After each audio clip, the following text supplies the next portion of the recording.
CR 155. The defendant is present with Mr. Parker and Mr. Nash as lawyers. The state is represented by Mr. Junk, Ms. Canepa, and Mr. Wilson. Also present is Mr. Scheider of Ohio BCI and I. A couple of matters before we bring the jury up. One concerns defense motion number 112, defendant's motion to allow witness to testify remotely. We discussed this in chambers, on the record in chambers, but I thought as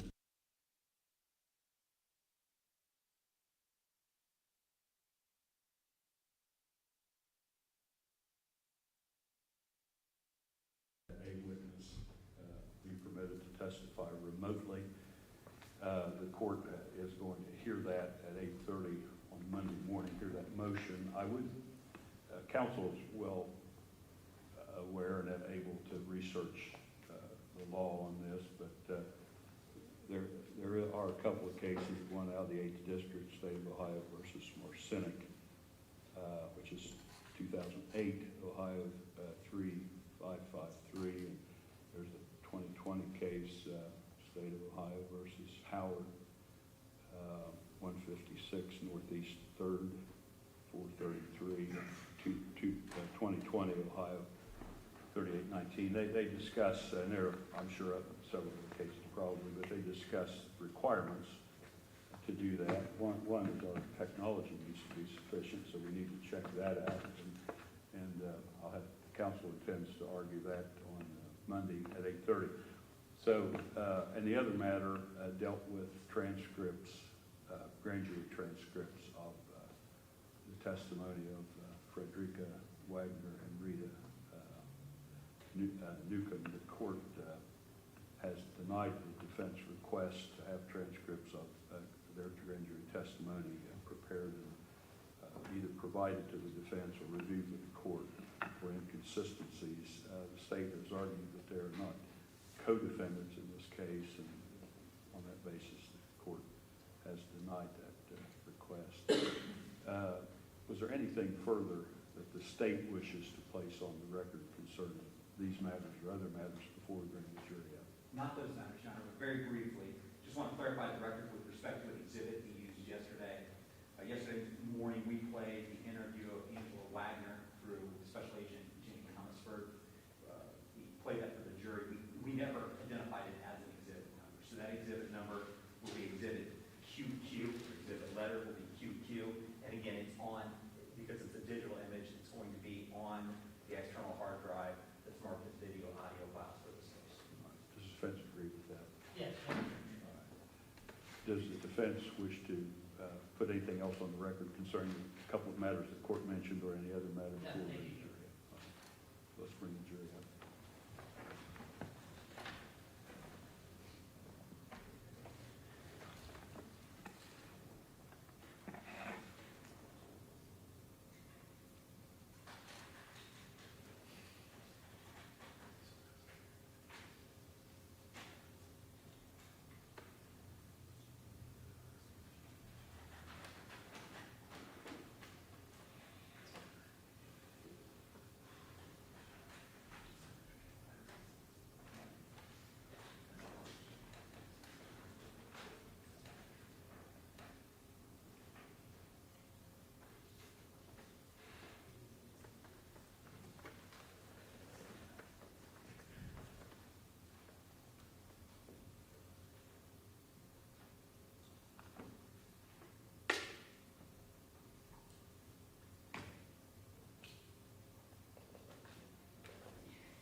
You may be seated.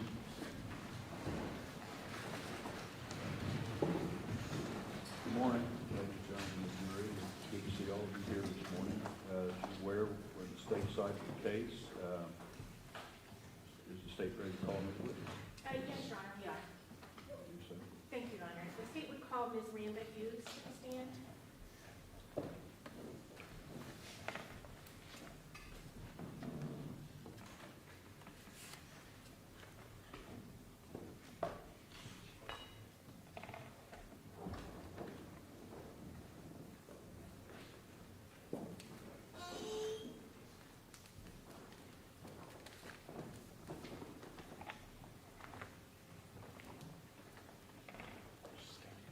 Before sitting down, would you raise your right hand? Do you solemnly swear or affirm that the testimony you are about to give shall be the truth, the whole truth, and nothing but the truth as you shall answer unto God? Yes. You may be seated. State may examine. Thank you, Your Honor. Good morning. How are you? Nervous. Okay. Very. We get that a lot from that chair, so. Yeah. One of the things I'll tell you, you seem to be positioned pretty well. That microphone in front of you does amplify your voice, so you don't have to necessarily shout as long as you're close to that. So, Okay. Okay. And first of all, can you just give us your name and go ahead and spell your first and last name, please? And my name is Randa Hughes, and it's R-A-N-D-A and H-U-G-H-E-S. Okay. And Ms. Hughes, how old are you? 25. Okay. And are you married? No. Okay. Do you live with someone? Yes. And who do you live with? I live with Chris Newcomb, my 2 kids, and at the moment I live with my mother-in-law and her mom are living with us because our house caught on fire. Okay. And where did they live prior to living with you? Next door. Okay. And can you tell us if the house that you currently live in, are you aware of whether or not there was a jury view to that location? Yes. Okay. And actually, the jurors actually went inside that residence, Yes. correct? Okay. And as you face that home, the home that you're currently living in, where, is it to the right or to the left where, She'd be to the right. okay, big white house? Yes. Right, okay. And how long ago did the fire occur? Last year in November. Okay.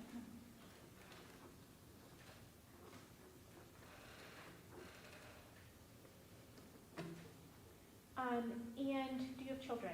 Yes. What are their ages? 6 and 4. Okay. And can you tell us how long you and Chris have been together?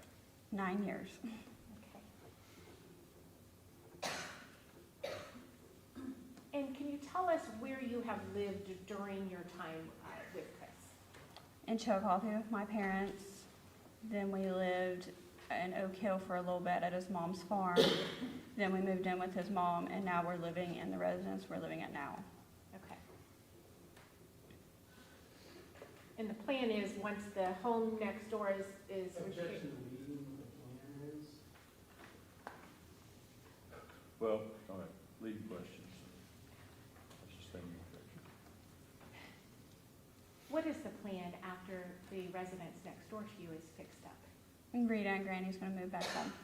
Okay. At which point you'll be living with Chris and your children in that home? Yes. Correct? Okay. And can you tell us who lived in that home prior to you and Chris and your children living there? Angela, George, Jake, and their 2 kids. Okay. And do you know who lived there prior to that? Yes, it was Angela's dad. I don't know his real name, but we called him Pug. Called him Pug. Pug? Okay. And he has since passed, correct? Yes. Okay. And do you know when that was? I think it was 2 years ago. Okay. Can you tell us if you know where the Wagners lived when he passed? Alaska.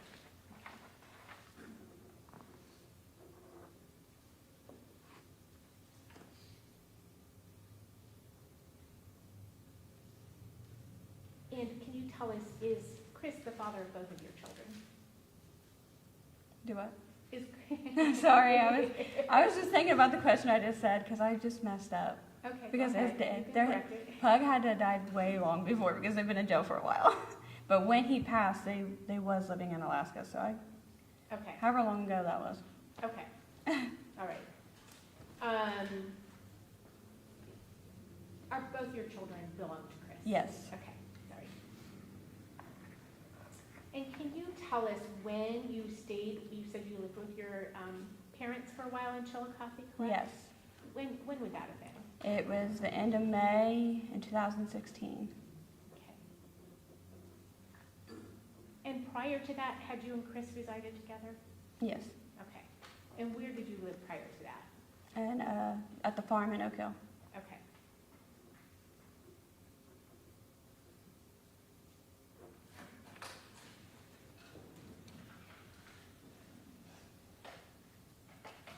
And can you tell us, through your relationship with Chris, have you ever met the Wagners? Yeah, 3 years in of us dating, I met them. Okay. Any idea why it took so long for you to meet them? Chris didn't really want me meeting his sister. Okay. And so you had not met any of them, Angela? No, Jake, I or- was pregnant by the time I finally met them. Okay, But I was early on in my pregnancy. okay.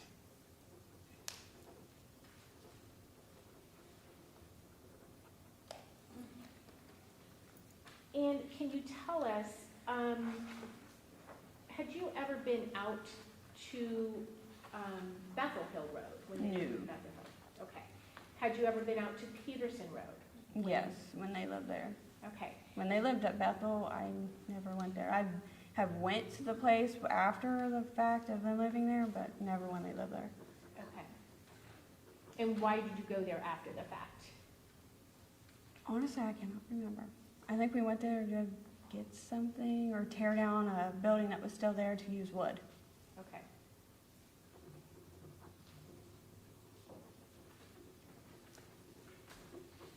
And how many times would you say you've been to the Peterson Road address? A few times, Okay. A few as in 2 or 3, or a handful, or, a handful. okay. And can you tell us what reasons you would go there? A lot of times Chris would help build things for them or help them out with things. A lot of times we was going over there to help build something or help them with something. Okay. And can you tell us what kinds of things that might be? Chris helped build a barn, fence. I know I helped him with a few other things like cleanup wise. Okay. Cleaning up the property, Yeah. okay. And when,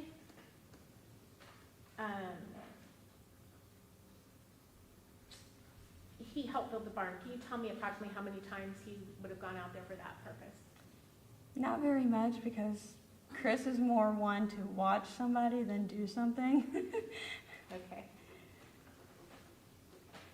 And can you remember, approximately when that was that, he was out there helping with that barn? It's probably was March or April, I think. Okay.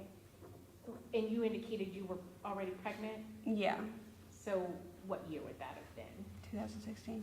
Okay. And at the time that you would accompany him when he would go out there?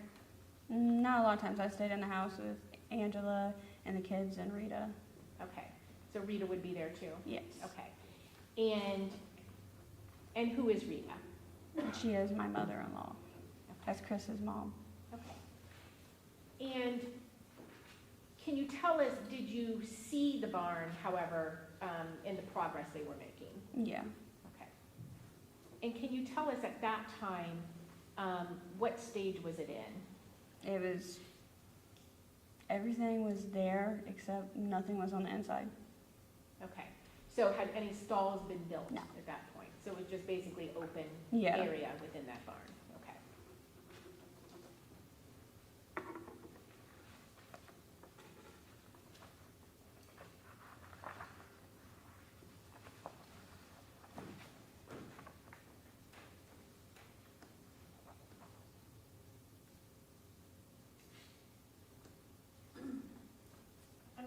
hand you what's been marked as State Exhibit RR4 Okay. and just ask you to look at it and tell me, were any of those stalls or structures on the interior of the barn there at the time that you were out there? No. Okay. Thank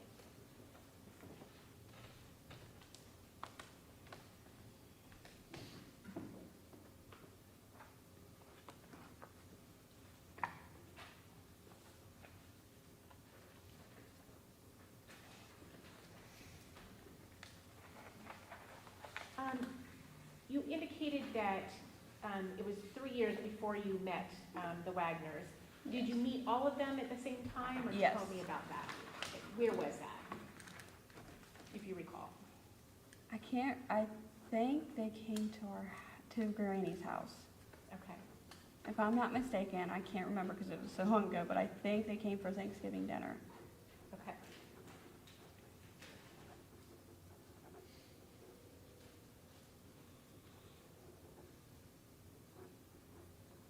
And you would have been pregnant in November of 2015, correct? Yes. You had your child in July, Yes. right? Okay, so you met all of them at that time? Yes. Angela? Yeah, Jake, George. I can't remember if Billy was there. And I think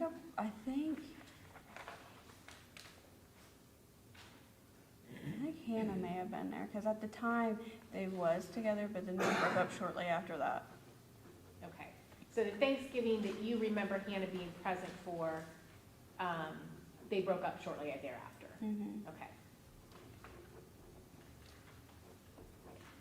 And it may have been that time that you met the Wagners for the first time, or it may have been a different thing. Yeah, I can't remember if that was the first time or if I've met them before that.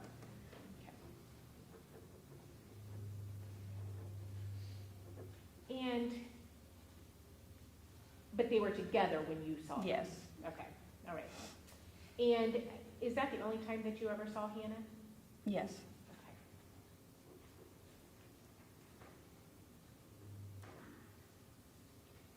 Okay. And what about any of the other rodents? Did you ever meet any of them?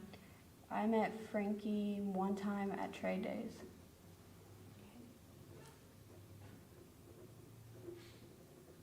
Okay. And where were trade days? It was at Ross County. Okay. And do you remember who he was with or anything? I don't know who the girl was at the time. Okay, all right. Like I said, I didn't really know hardly any of them. Okay, all right. And can you tell us what kind of contact did you have with the Wagners after you had met them? We would visit, and they'd visit us. Okay.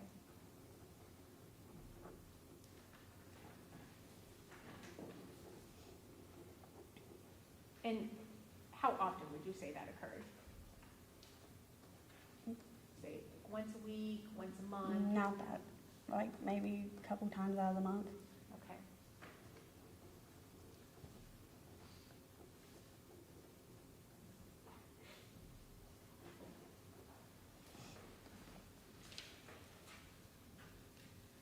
And can you tell us, when you would see them, what kinds of things would you guys do?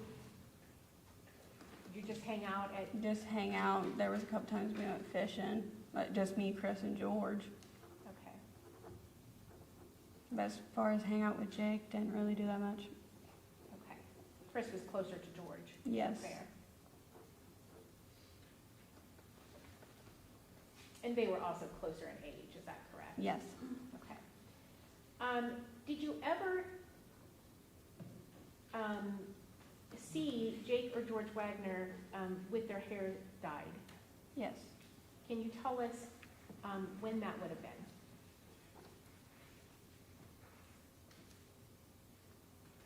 And let me phrase that differently.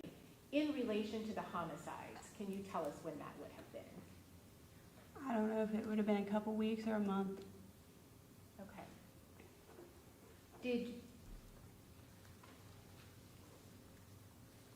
Were there any conversations about that at that time, when you saw them with their hair dyed? Yes. And what was that? Well, why did they do it? And Jake said he wanted to look like I think his name's Norman Reeds. Norman Reedus? Yeah, I told him he was far from that. Okay. But both Jake and George had their hair dyed? Yes, Okay. And did you know who dyed their hair? Angela.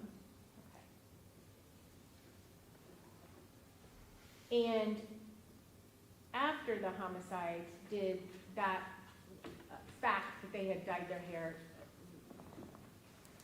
cause you to think something? Yes. Okay, and what was that? Sorry. What did I think? Yeah. Made me worry. Why?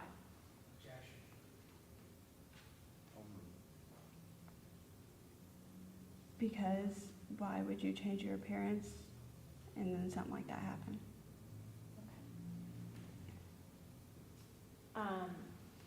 And that was something that you thought at that time, correct? Yes. Okay. And did you share your concerns with anybody? No, just to my mother. Okay. Not with Chris? No. Okay. And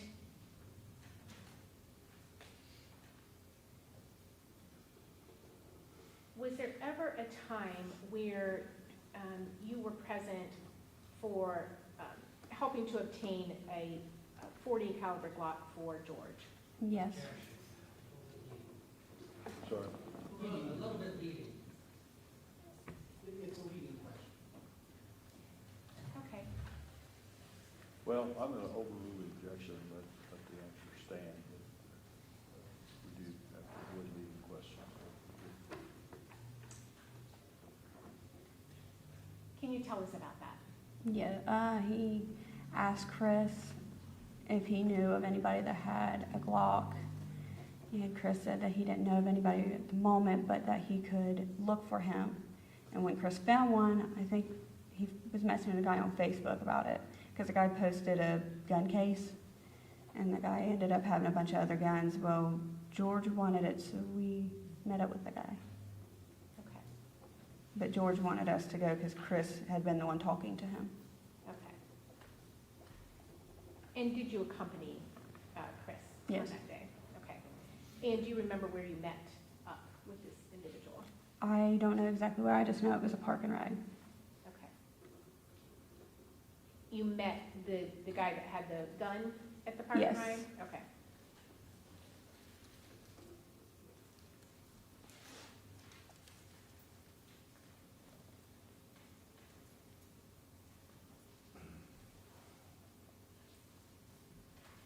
Can you tell us what your relationship was like with Angela? I did not like her. Okay. And why was that? I didn't like the fact that she was so judgmental. She, can't say the word, but she was just a conniving woman. Okay. And when you said she was judgmental, what kinds of things was she judgmental about? She would judge people when she had more skeletons in her closet than anybody. Okay. And specifically, did she ever share opinions about your children or anything? Mm-hmm.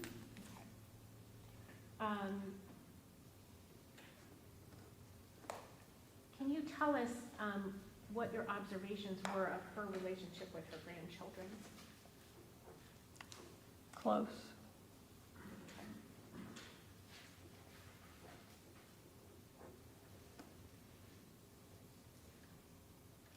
And can you tell us if you perceived it to be more of a mother relationship or a grandmother relationship? Well, I'm going to sustain that. I think it has to be more specific than that. Okay.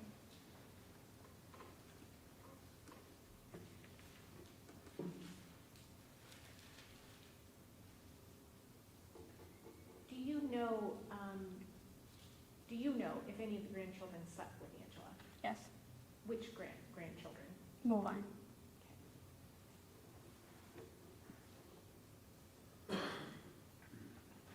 And were you aware that Bovine's mother was not involved in his life Yes. for the most part? From the time I came around, she was not around. Okay.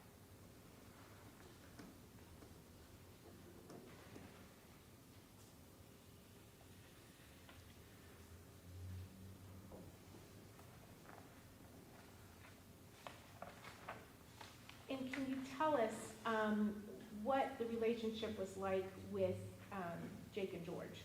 They were close.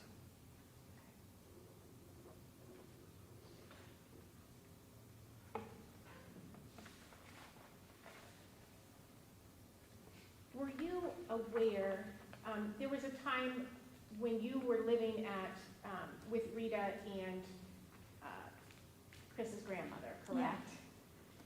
And next door to the Wagners, correct? Yes. After they had come back from Alaska, is Yes. that correct? And during that time, I assume you saw them more often than you had previously? Yes. Okay. And can you tell us if you were ever aware of the family meetings that they would have? Yes. And how were you aware of that? Not only would Angela mention it and stuff like that, but hearing it from Chris's point of view and Rita's, I mean, Okay.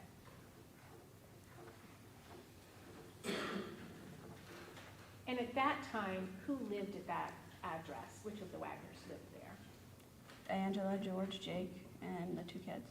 Okay. So Billy was not staying there at that time? No. Okay. How often would you see Billy? Not very often. He didn't come around. Okay.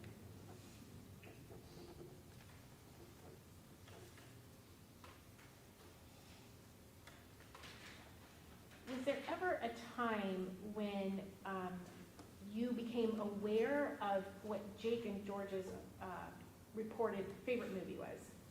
Objection. Basis is, What, the time frame, Your Honor?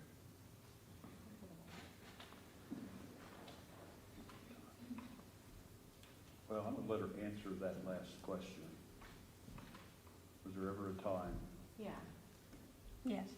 Okay. How did you become aware of it? We were discussing our favorite movies and stuff, and I didn't really have a favorite movie or show because I like a lot, but they liked The Walking Dead and Boondock Saints. You said The Walking Dead and Boondock Saints? Yes. Okay. And were you familiar with The Walking Dead at that time? The Walking Dead, yes. Okay. Were you familiar with the Boondock Saints? Never seen it. Okay. But did you learn later Yes. what it was about? Okay.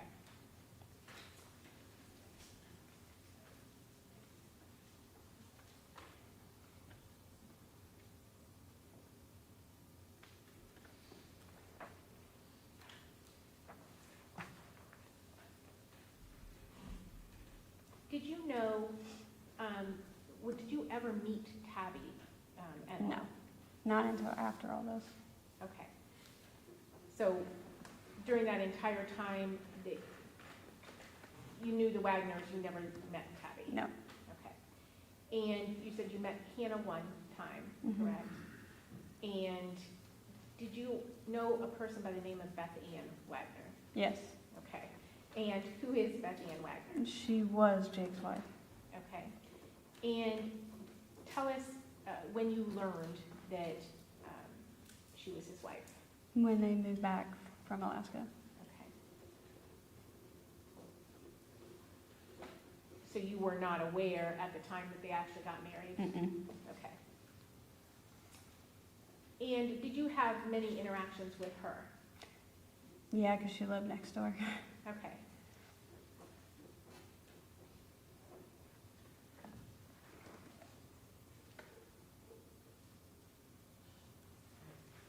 You were interviewed by BCI, is that correct? Yes. Or you were present during interviews Yes. at BCI?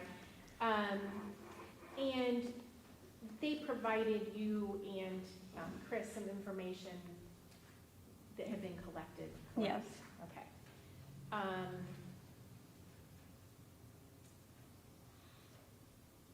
And at that time,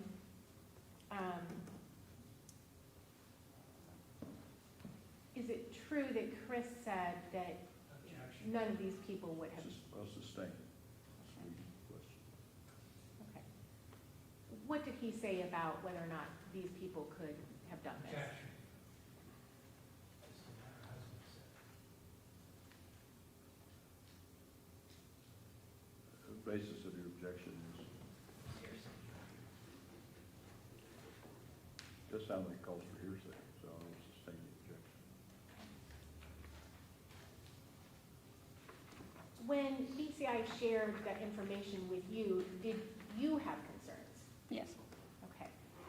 And at that time, at some point then, you were living next door to them, correct? yes, And did that cause you concerns? yes. Objection. Overruled.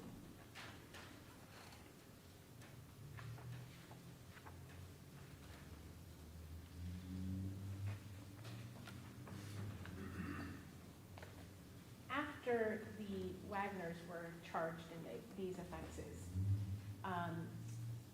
did they want you and Chris to do certain things? Yes, Okay. And regarding the children, their children, George's son and Jake's daughter, what did they want you to do? get custody. Sustained. The basis of her knowing that they wanted her to do certain things, who it was she talked with, et cetera, I would sustain the objection. I think we're too general on this question. Did you receive phone calls from any of the Wagners? Yes. Which Wagners? Well, they called Chris, but it was Angela, Jake, and George. Okay.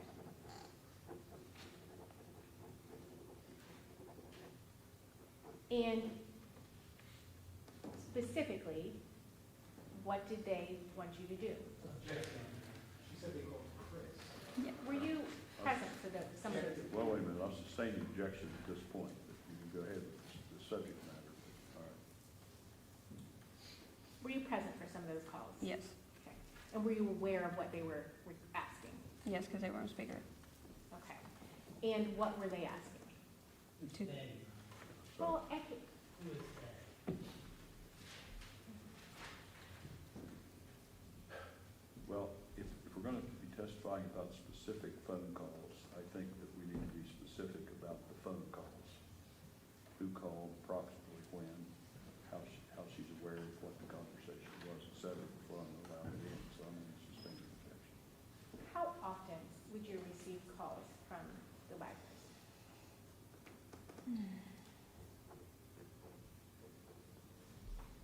well, sometimes they'd call 3 times a week, or it would be once a week.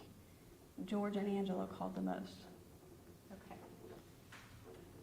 And specifically regarding George and custody of his son, what was he asking? Objection. I don't know how else to do I'm this. sorry, what she does? No, I'm going to overrule that. Regarding custody of his son, what did he want you to do? And get custody. Overruled. Get custody. Okay. And how do you know that? Because they asked. Okay. Well, George asked. Okay. George asked, and did anybody else ask you to do Yes. that? Who else? Angela and Jake. Okay.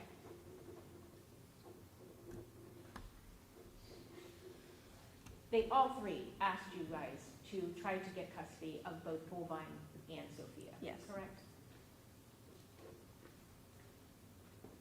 And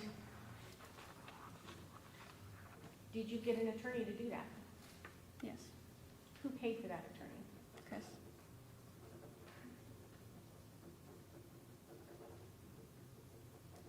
And how frequent were those discussions about this? Objection.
tell us how frequently those conversations were occurring?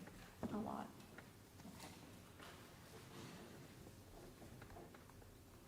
Okay. And was that immediate, during the time frame after they had been charged in this case? Yes. Correct? Okay. And you said that you guys got an attorney? Yes. Okay. And did you ultimately, did you continue to pursue custody? No. Okay. Why not? Because after meeting Tabby, she wasn't, Tabby was not as expected as she was meant to be. I seen a different person, and so did Chris. So I felt Bullvine had every right to know his mom, be with his mom. And with Sophie, me and Chris both agreed she was happy where she was. And she done lost enough. Objection. I'm sorry, Objection. basis is, Testifying about Sophie. over.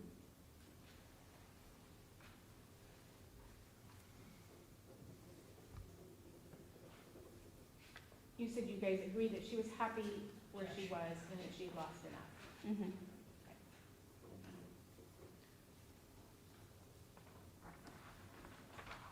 And can you tell us, was George in agreement with custody going to Tabby?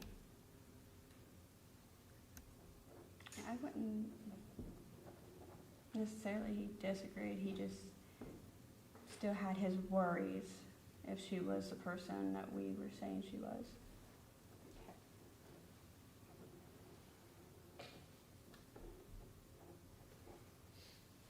And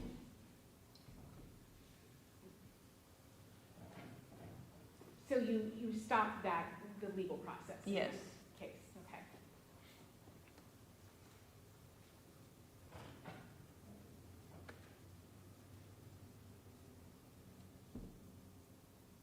And do you recall, I think COVID is a good marker, just because people pretty much know when that occurred.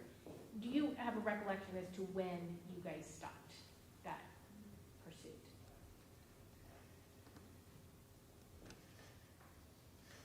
If you recall. I think it was after Jake confessed to everything.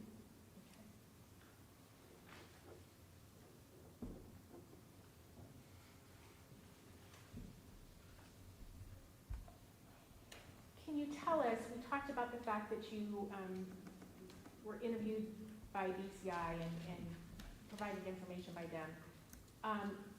Was there a time that Jake or George or Angela or Billy told you not to talk to BCI? Yes. And who told you that? Angela, Jake, and George. Angela, Jake, and George? Yes.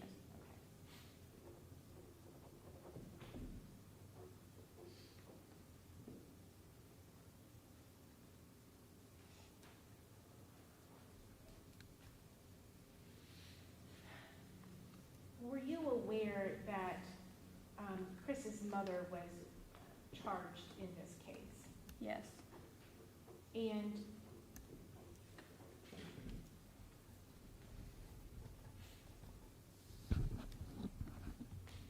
did you become aware that she had in fact lied to the authorities? Yes. Okay. And how did you become aware of that? We were sitting in the backyard on the picnic table and she started crying, and me and Chris asked her, Objection. The basis is, Here's, Right, she I'm described gonna that she over- was, I'm gonna overrule that. but we asked her why she was crying, and she told us that she had lied, and we asked her, could she explain that, and she told us that Angela asked her to lie for her. We needed more questions. That goes beyond your question. okay. Sorry. The jury would disregard the latter part of that. About her crying and saying she had lied, that much the jury can consider. The rest of it will be stricken. Okay. And she was upset. What was she upset about? Because she had lied. Okay. And did you advise her of anything at that point? Yes. And what did you advise We her? advised her to call her lawyer immediately and to open up to when she had to come to court and tell the truth. Okay.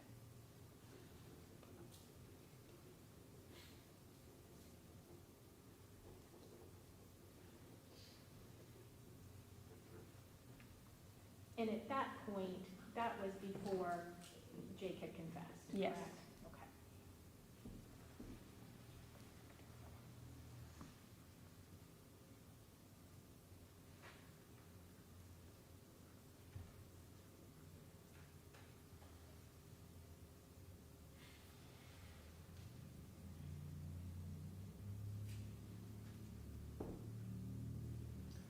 Do you know if Rita had ever been arrested before in her life? No.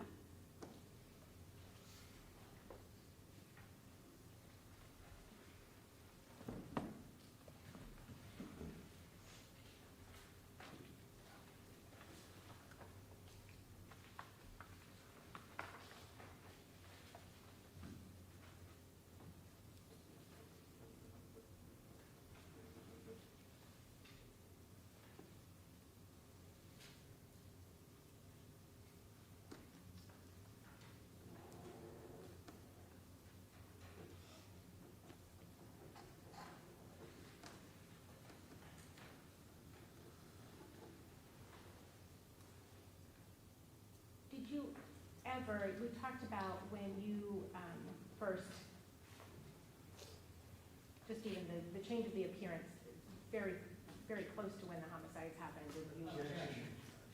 The answer was a month. I said a couple weeks or a month. Oh, wait just a minute. I'm going to sustain the objection. It's leading, may help form it, but we have to be accurate in what we're saying, so I'm going to sustain the objection. that after the homicides occurred, you made a comment to your mother about the fact that they had changed their appearance Yeah. before the homicides, Yes. and then the homicides occurred. And Yeah. Objection. That was the testimony. Objection. I don't think that's accurate. He didn't believe it's accurate. I'm going to sustain, excuse me, I'm going to overrule the objection, allow the answer to stand. Defense may continue, or state may continue. Okay. And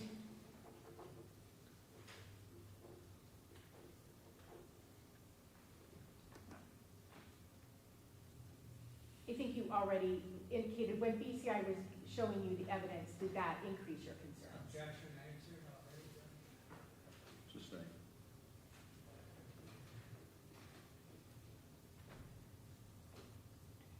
You have been residing with Chris this entire time, correct? Yes. Since the homicides occurred. Okay. And were you present when he learned of Jake's confession? Yes. And you witnessed his response to that? Yes. Okay. How would you describe that? He was very upset. It was hard to keep him calm from hitting and punching stuff because he was infuriated because of it.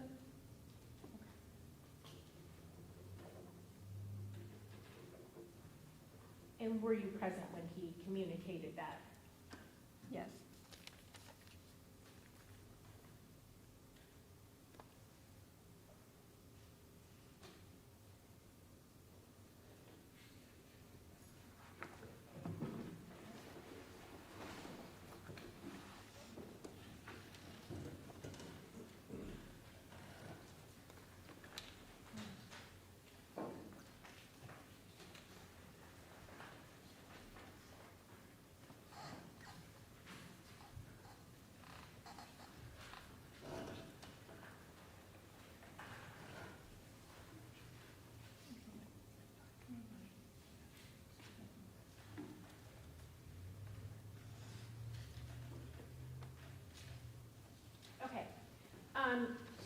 Ms. Hughes, I don't know if this came out clearly, but you indicated that when you met Tabby, she did not appear the way she had been described to you, correct? And who had described her to you? Angela, George, and Jake. Okay. And they described her in a positive or a negative way? Negative. Basis of that objection? I'm going to overrule the objection. So Angela, George, and Jake had described her in a negative way to you? Overrule. Yes. And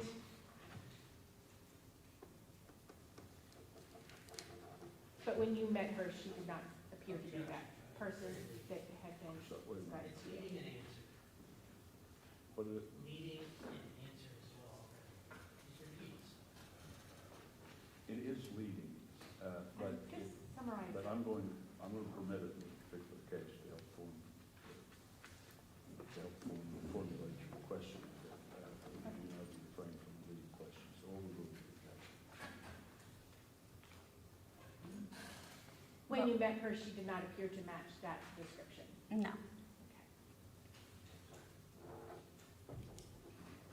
We have time frame, Your Honor. When did you meet Tabby?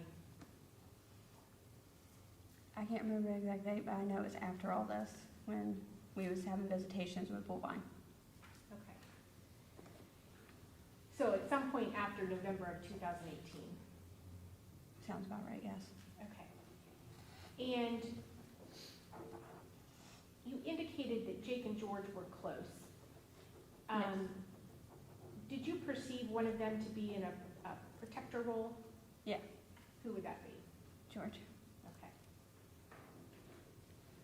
And who was he protective of? Jake.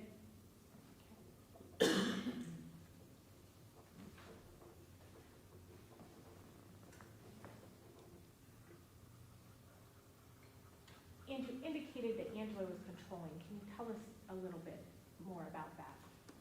She was one, if it wasn't her way, it was no way. And if things weren't going the way she wanted, she'd try to make it go her way.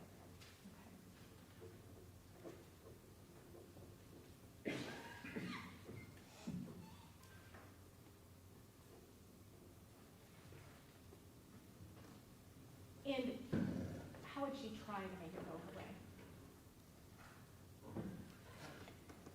She would be very persistent about something until, you either gave in or you just walked off.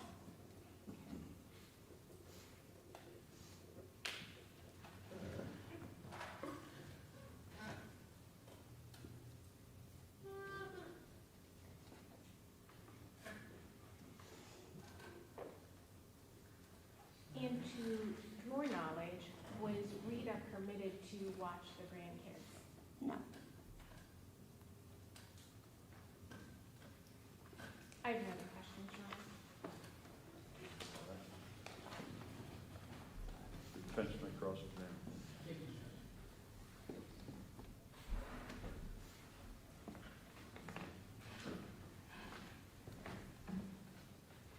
Good morning, Brenda. Hi. How you doing? I'm all right. So the way this works is you've just given some answers to the prosecutor, and I have the opportunity to question you for clarification, Okay. okay?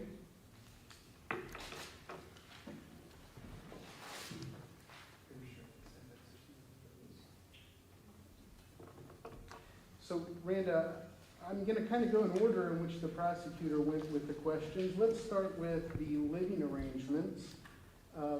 And so, in regard to that, can you tell us, when did you meet Chris?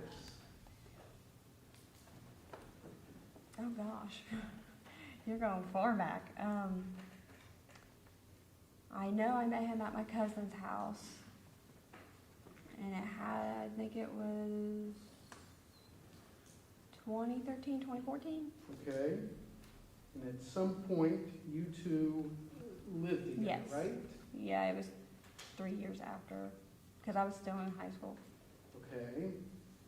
And so when, and I know I'm asking you questions, and I don't want you to be rushed to answer these because I understand you might be nervous. Yeah. And so take your time. When did you and Chris live together? I graduated in 2015, and as soon as I did, I moved straight in with him. But we was living with his dad for a short period of time, and then we moved. Okay. And so after you graduated, you lived in a home where his father lived? Yeah, it was like maybe a week. Okay. We wasn't there long because him and my cousin did not get along. Oh, okay, all right. So your cousin lived there too? Yeah. Okay. So I just want to get this arrangement. After you graduated, you and Chris lived with, would that be Pug? No. Okay. I thought you said lived with somebody's father. No, we just stayed with Chris's father after I graduated. Okay. Okay, is that Pug or? No, that's Les. Okay, Les, right, okay. So Les would have lived where? Chillicothe. Chillicothe. So you and Chris lived with Les in Chillicothe, and then who else lived in that home? It was just Mick at the time, I'm sorry. and my cousin Mick and her son. Okay, so Les is there, Mick is there, Mick's son is there, Yes. and you and Chris are there. Yes. Okay, is that it? Yes, that was it. Okay. And how long before you moved out, approximately? About a week. Okay, and then where did you move? We moved into the farm in Oak Hill. The farm where? In Oak Hill, Okay, and who lived there? me and Chris. Okay, and then from there, where did you go? To Rita's mother's house, which is Norma Beasler. Okay, did Rita live in Oak Hill? No, she stayed with Granny. Okay, She would come to the farm, but she didn't live there because she had to take care of Granny. okay, and so you and Chris then moved to South Webster? Yes. And lived with who now? Rita Newcomb and Norma Beasler.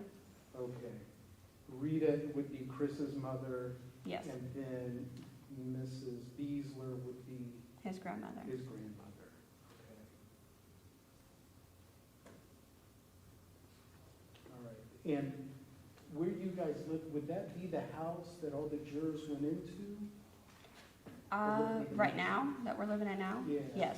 Okay, so you all lived in that house? No, we live next door. Whenever they all got arrested, we moved into the house we're in now. Okay, so when you say the arrest, you're talking about George's arrest, right? Yes, And so prior to that, you were living next door, Yes. right? yes, Okay. And then after the arrest, you moved over to the house where all the jurors went, right? yes, And currently you're there with your kids yes, and Rita yes, and her mother, yes, Ms. Beasler, okay. and Chris. And Chris, right.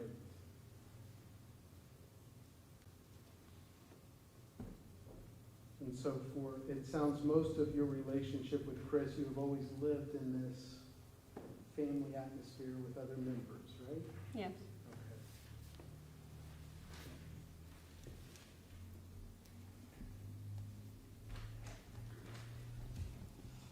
Now, I think you said, correct me if I'm wrong, that the first time you met the Wagners would have been Thanksgiving? I'm thinking, I know they came over to Granny's house. Okay.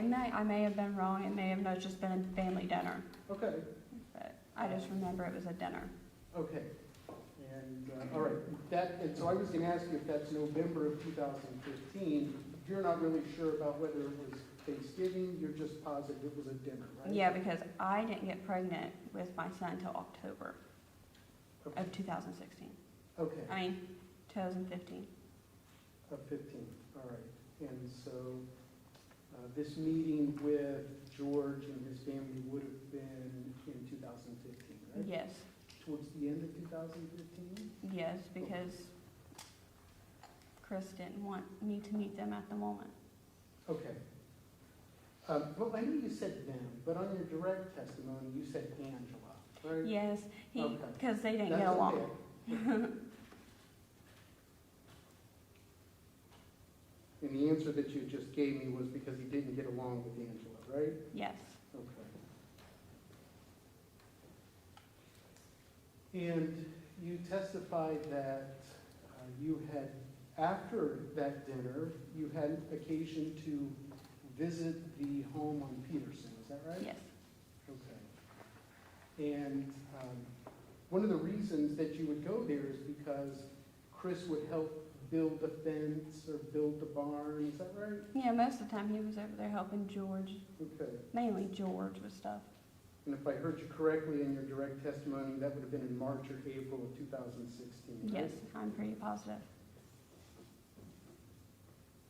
And it sounds to me that you were observant of what's going on because you were able to identify that there were no stalls in that barn. Yes, Okay.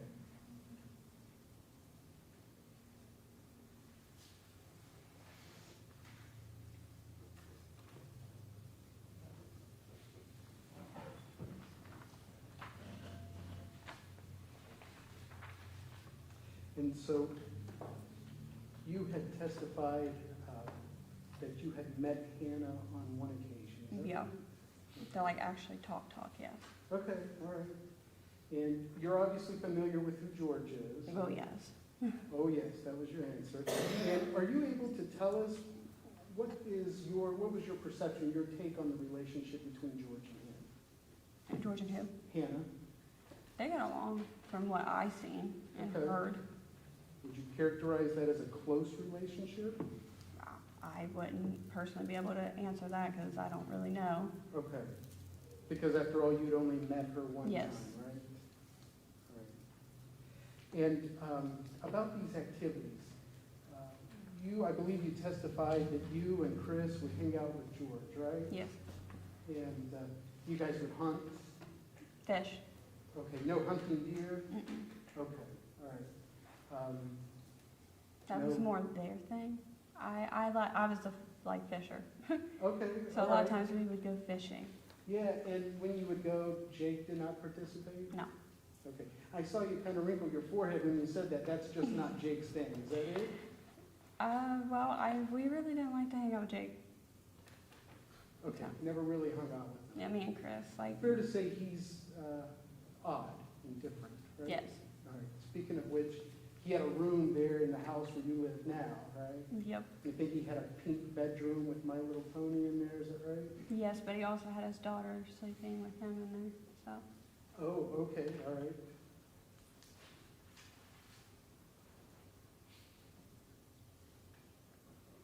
And we talked, so I understand at least you participated with fishing when George and Chris would go. What about hunting? No, Okay, you didn't participate? I didn't really too much care. Okay, all right, hunting's se. just not your thing, No, right? not really.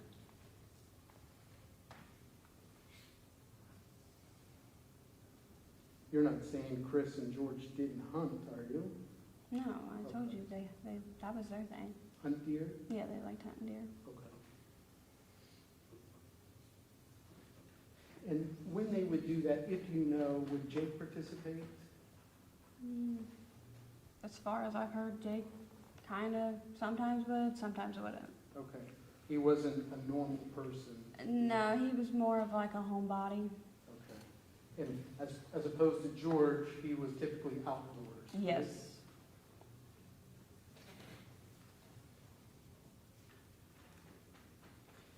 And there was some testimony about, and I just want to, I guess, understand this a little better.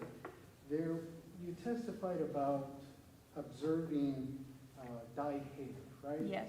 And you had corrected me that, I believe when I had made an objection, that you saw that dyed hair somewhere between 2 weeks and a month Yeah, before the homicide. like a couple weeks to a month, because I can't remember that far Yeah. back. Right. I mean, that's a long time ago, and at that time, I'm not being very observant of everything until after the math. Uh-huh. So after the math, I started trying to put things together, like, okay, So after the murders, you didn't see George change his hair to blonde or something, did you?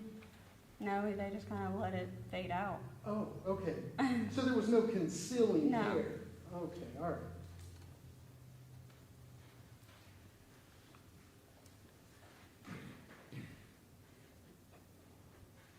And there was some discussion, speaking of hair color, Jake had told you that I think he wanted to look like Norman Reedus. Is that Yes. right?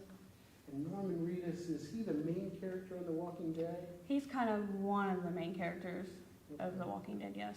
All right. And Jake had a fascination with Norman? Yes.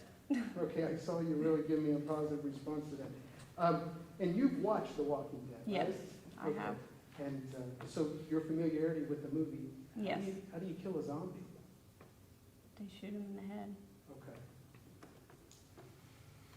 And you, before I get there, you see this individual right here who I'm pointing at, right? Yeah, You've Ryan? seen him before, right? Yes. And I believe I just interrupted you, but you just said his name. Ryan? Okay, you know Ryan. And how do you know Ryan? Because he has spoken to me multiple occasions. Yes, he spoke with you out there at your residence in South Webster, right? And at my mom's. Okay, and at your mother's, okay.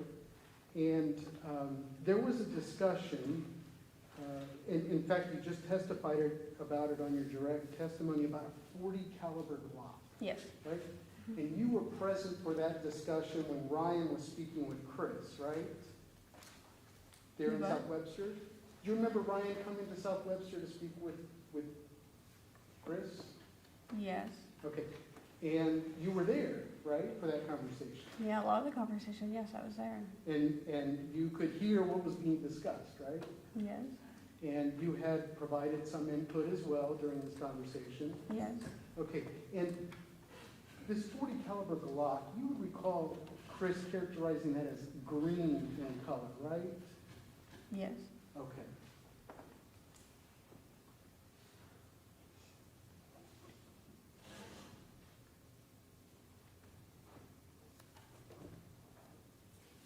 Now, we talked about your connection or your speaking with George.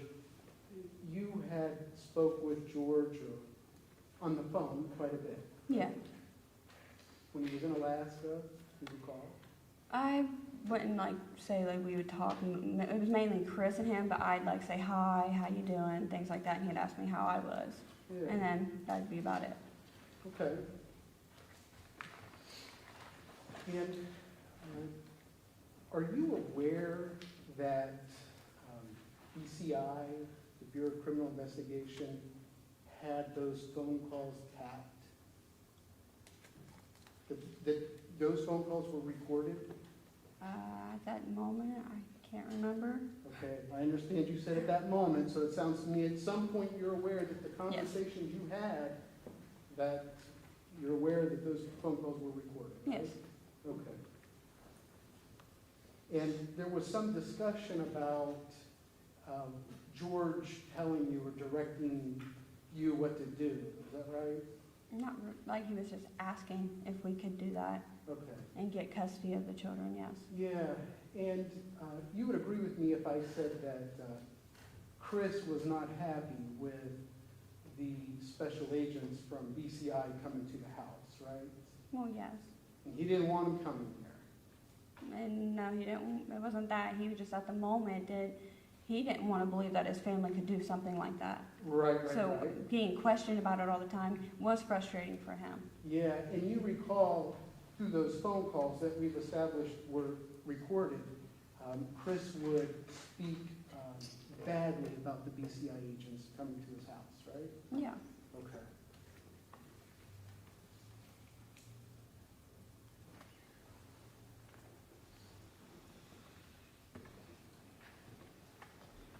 And so you testified, I mean, you have testified quite a bit of your knowledge about the Wagner family and George. It sounds like you have spent considerable time around the family. Yeah, being with Chris for 9 years and meeting them 3 years after meeting Chris, that's a long time, you know? Yeah. And so this, and you understand that, or you would agree with me that Chris is like a brother to George, right? Was. Yeah? And let me ask you, when you found out that Jake had testified, or that he had pled guilty to all of these murders, I believe you were there with Chris, right? Yes. And Chris was shocked. Yes, he was shocked. He was upset. He couldn't believe No, because he felt stupid for defending. he felt stupid for getting duped, right? Yes.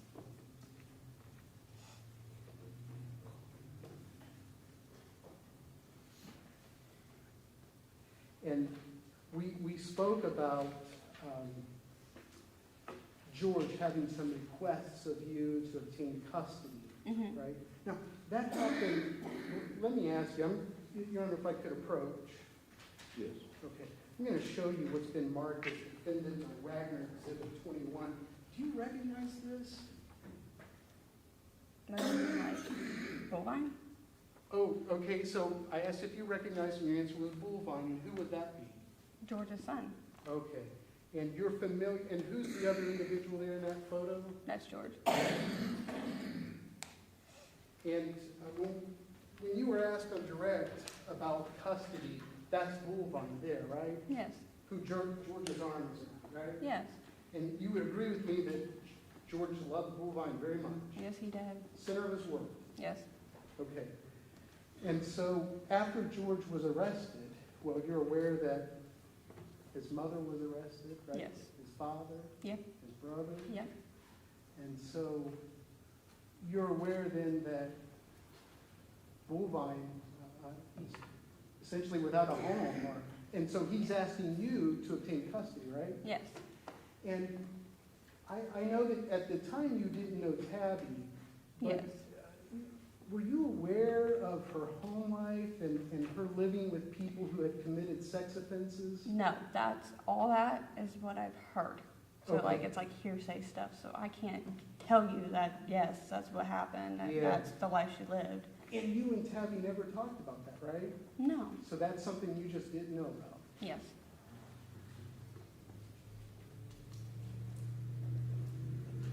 And so you would agree that somebody reaching out to you to try and have somebody take care of their child is something any loving parent would Oh, do. yes.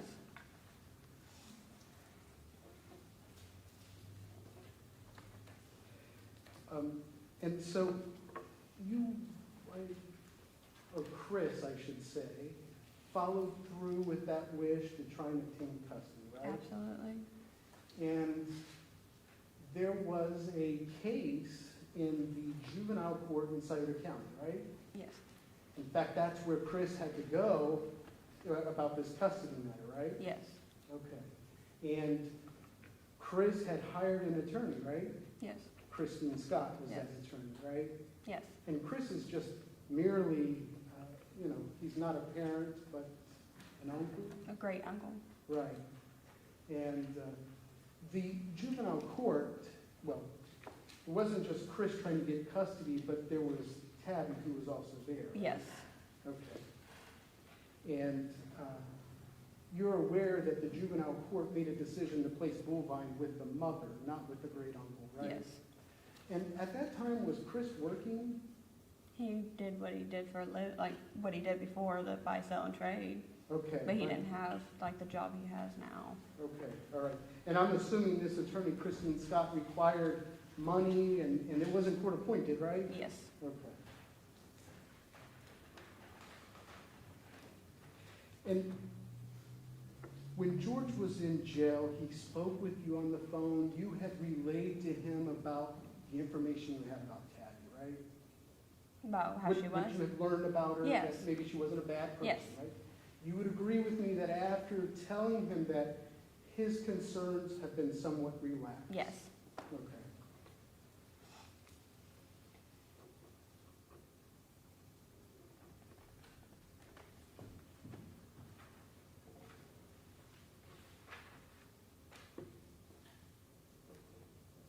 Just give me a minute, I'm just That's checking okay. out questions, okay?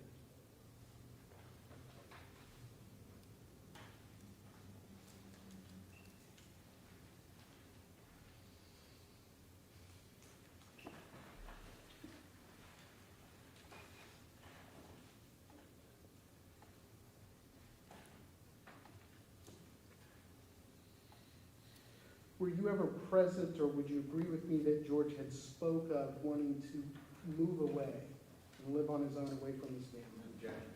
That's hearsay. That's the defense statement. Well, she can say yes or no, that's the question. Well, he just said, he just testified for his defense, for his client. Did you ever hear that? If she didn't, I'll sustain the objection.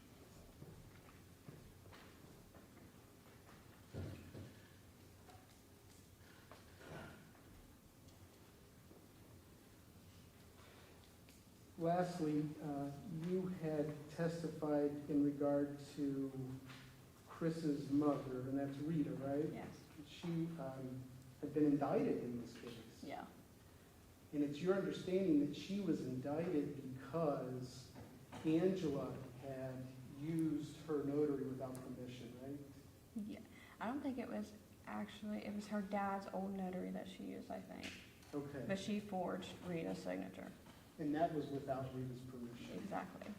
And so when I say Angela, what I want to know is, if I understand you correctly, Rita's own daughter, Angela, got her indicted? Yes.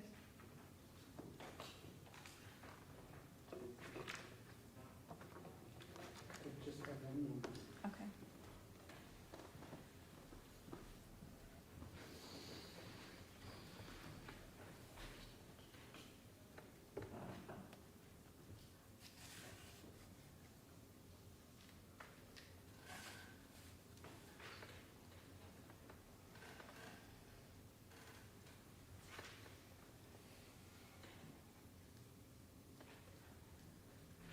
Just a couple other questions. I forgot to ask about Beth. When I say Beth, who was Beth? Beth is Jake's ex-wife Yeah, could you, okay, and how is it that you know her? because when they moved back, they brought her. Okay. And did you ever have conversations with Beth? A couple times, yes, because she was, there. Yeah, tell me more. What was your impression about Beth? Very weird. Okay, can you give me some examples or tell me about She this? would try to look like me, like dye her hair like me and stuff like that, and she just, considering me and Chris asked her why in the world would she get with somebody knowing what they're being accused of is beyond me, but she claimed she didn't believe the accusations he was being accused of, but I thought it was odd why somebody would want to be with somebody that's been accused of the stuff. Well, yes. Why she would be with Jake, right? Yes, And so, just so I'm clear, you have spoke with George on the phone since his arrest, right? yeah, a couple times. Yeah.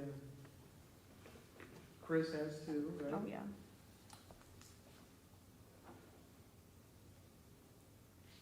In fact, that communication over the phone has continued up until maybe about a month or so ago, is that right? Yeah, not as often though. And so Beth is odd, I guess. Very odd. Much like Jake. Yeah, they could have passed for siblings. Yeah, all right. And so speaking of that, can you tell me any differences that you observed between Jake and George? They were opposites. Okay. And in what way? I know you're kind of being put on the spot. Well, I mean, George was more adventurous and Jake, like I said, was more of a homebody. So He didn't. George was, excuse me, go on. Jake just didn't care to really socialize, I guess. Yeah, and so he would stay at home Most of the time, yeah. with Angela, Yeah, and George would get out, right? sometimes. Okay. Hung out with you, or you hung out with him and Chris, some, right? Yeah. And one other thing about that, that gun Mm-hmm. that was acquired, that was through Facebook, right? Yes. And George never asked you to conceal that or keep that secret or not say anything about that, right? No. Okay. All right, thank you. No further questions? Any redirect from the state? Yes.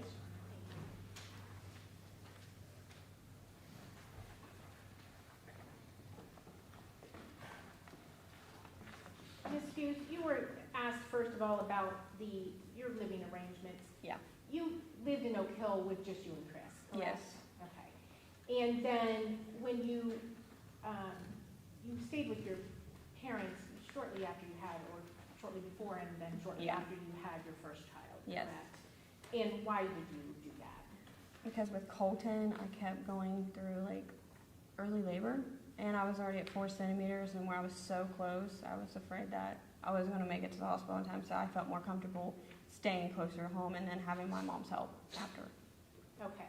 And where did you give birth to your child? At Adina, Michelle Coffee. So you were closer to the hospital at your Oh, yeah. place as well. Okay. And then,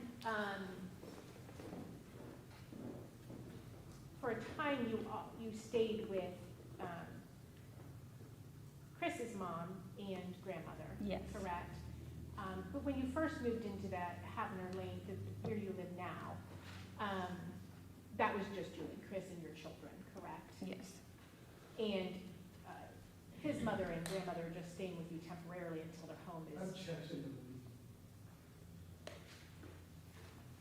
It's- Well, okay, leading question, I will sustain the objection.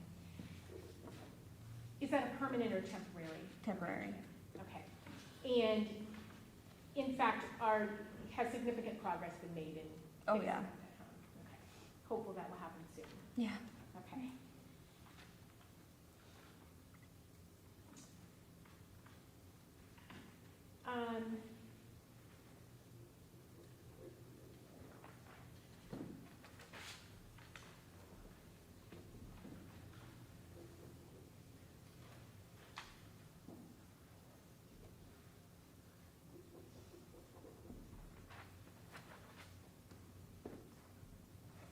You indicated that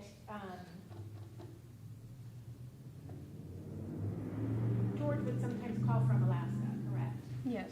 Okay. How often would you say that happened? I'm not really sure because, like I said, he always just, called Chris. Right. Okay. And regardless, he obviously did not share that Jake had gotten married, for instance, correct? No. Not while they were still in Alaska? No. Okay. You didn't find that out until they came back? Yeah, because I was like, who is this girl? Okay. And did George like Beth? No. Okay. Did he ever tell you anything about her or accuse her of anything? No, he didn't. Okay.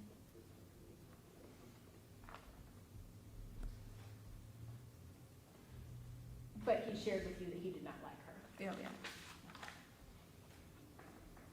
Did he say why? Just how she was. She was just kind of weird and a little bit off. Okay. And you indicated you had a conversation with her where you literally said to her, why are you with Jake? Yes. When you know that what he's being accused of? Yes. Basically, okay.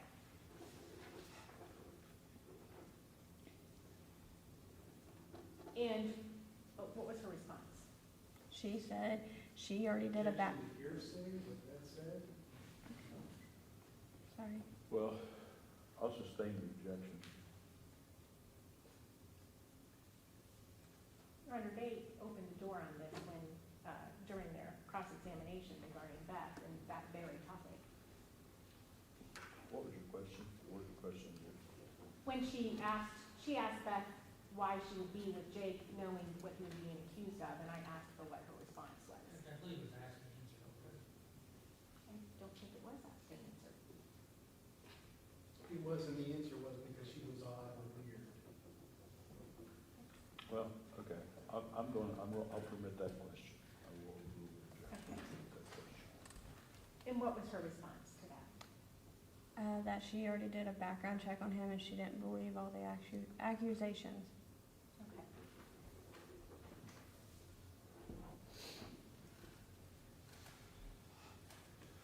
And you were asked if, basically, if Angela was the one responsible for getting her mother indicted. Were you aware that there were also documents belonging to George and Jake that were also forged that she was charged with? Yes. Basis is, Well, you're trying to say that Angela alone is the person. I'm going to sustain the objection. It's a leading question, if nothing else, so I'm going to sustain the objection. Okay. Were you aware if there were any, who the documents belonged to that she was charged with? No. Okay.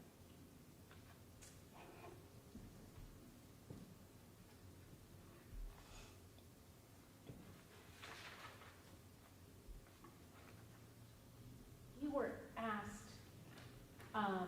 if Chris considered George to be like a brother, Mm-hmm. and I think you said he was like a brother to her. Yeah. Past tense, Yeah. correct? Why did you use that tense? Because after all this happened, I mean, Chris was really upset about it, so he kind of felt like he didn't really know his family. Okay. And that applies to George as well, Yes. correct? And there was a question about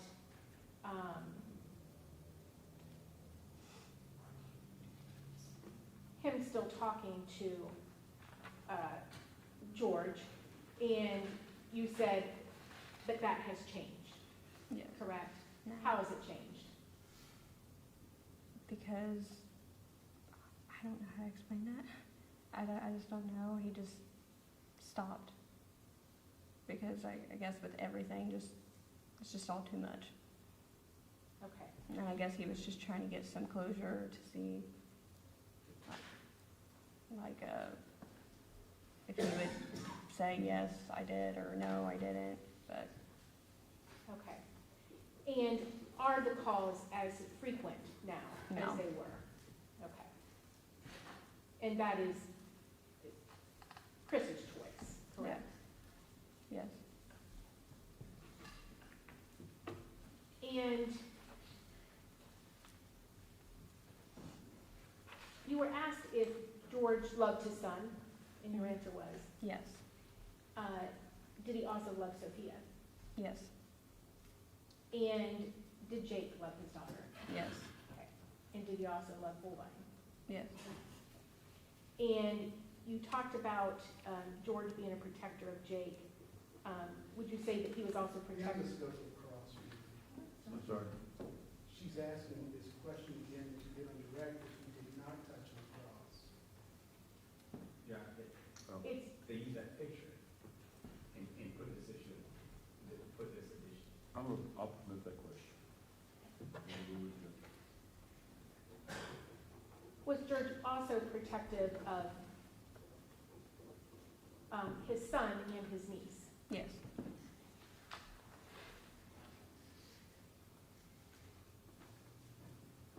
I have another question, Sean. And further cross. Yes.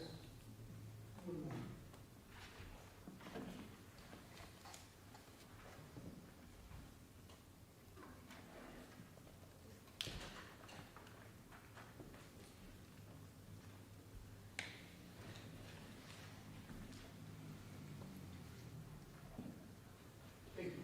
Nothing. Okay. You may sit down. Thank you.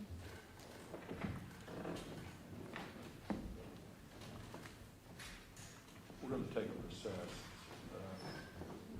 Approximately 11:15, we'll be in recess until 11:30. Jury is to assemble at the jury room at 11:30.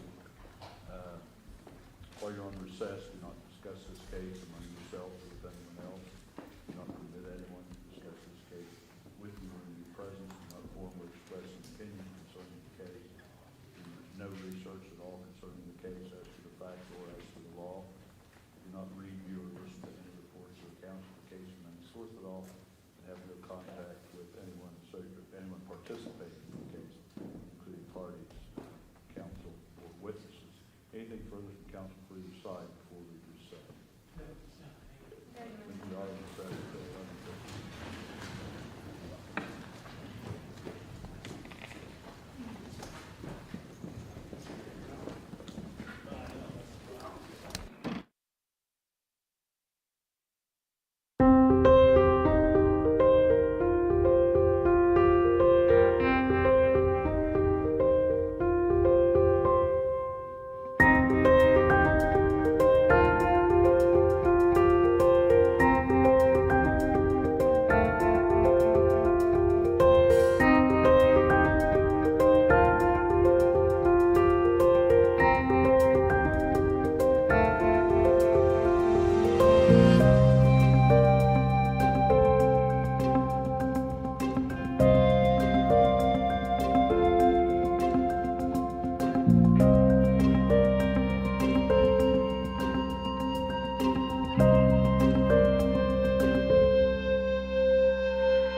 State ready to call this next witness. Yes, Your Honor. The state will recall Brian White, Agent Brian White.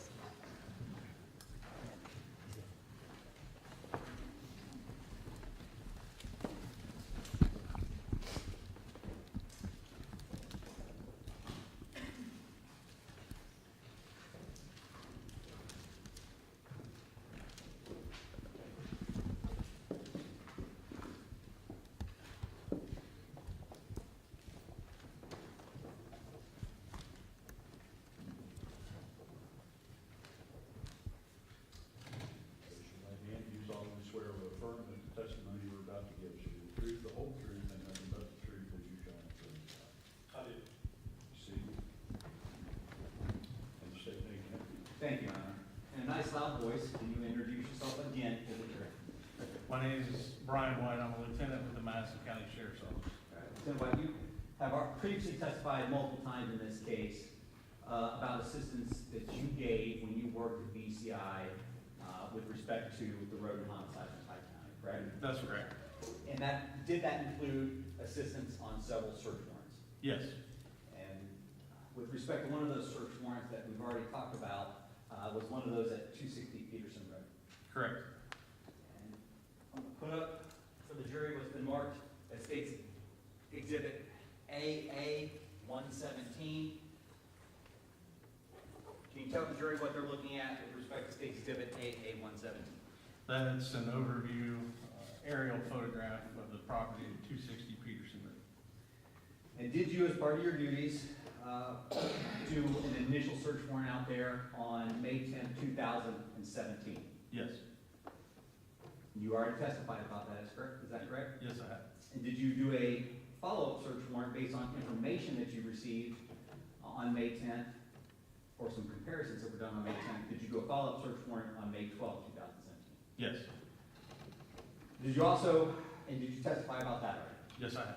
And did you also do a search warrant at the Flying W Farms on May, or participate in the search warrant at the Flying W Farms on May 13th, 2017? Yes, I did. And did you already testify about that? Yes, I have. Now, at some point after those search warrants, was a decision made to go back to 260 Peterson Road and do a more in-depth search around that barn area for potential evidence? Yes, Can you, well, let me back. First of all, when you did those initial searches in May, so May 10th and May 12th, had the Wagner family already moved out of that property at the time of those searches? yes, they have. And on those initial searches, May 10th and May 12th, had the new owners come in and taken custody of the property yet?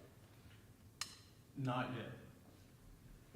So on May 10th and May 12th of 2017, when you did those search warrants, did you get, when you did those searches, did you get warrants prior to doing those searches? Yes, Now, by June 14th of 2017, had that new owner taken custody of that property? yes, he did.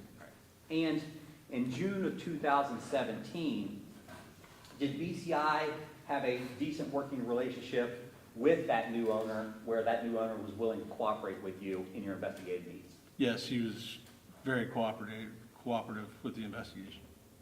On June 14th, and actually into June 15th of 2017, did the owner of that property give you permission to go onto that property and do further searching for potential evidence? Yes, he did. Could you take the jury through what was the plan with respect to that June 14th, 2017 search? I almost said warrant, but it's just a search of that property. What was the plan? What were some of the logistics?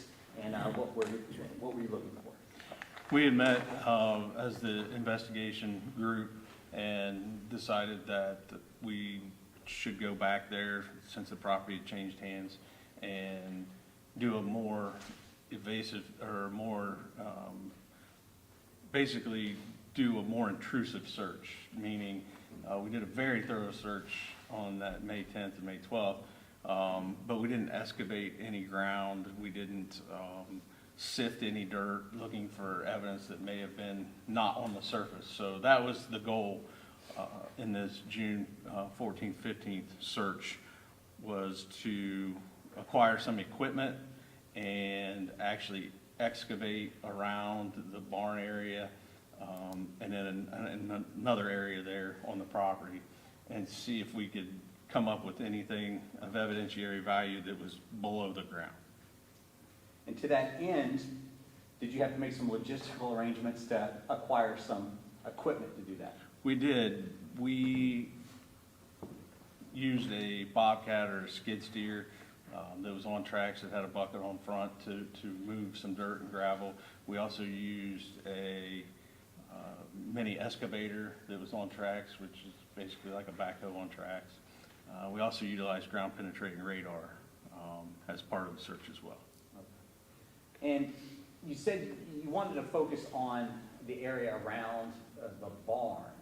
There are multiple barns on that property, is that correct? That's correct. All right, could you do me a favor, just pop down, or you don't need to pop down, you can, whatever's easiest for you. Okay. Point out the barn that you were interested in searching for. The search focused around the big barn right here. There's a driveway that runs through here that leads back into the pasture and trees, and this is the big barn. That's where the search was focused around. And you talked about one of the pieces of equipment that you acquired to do this search was ground penetrating radar. Can you take a few minutes, tell the jury what is ground penetrating radar, how do you use it, and how did you acquire it or get it for this search?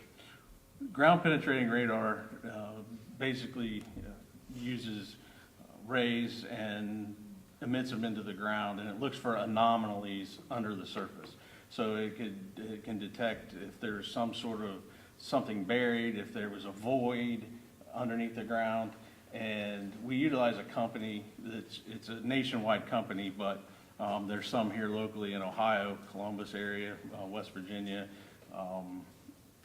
that they specialize in using ground penetrating radar, because to use the machine is fairly simple, but to interpret the data that the machine gives you, it takes a trained, qualified professional to be able to read that data and know whether or not there's actually something there worth digging or excavating or looking at. And again, is that a specialty, or is that equipment that from time to time in your career at BCI you would contract with those folks to help you do these types of searches? We've used this company and that technology on several scenes.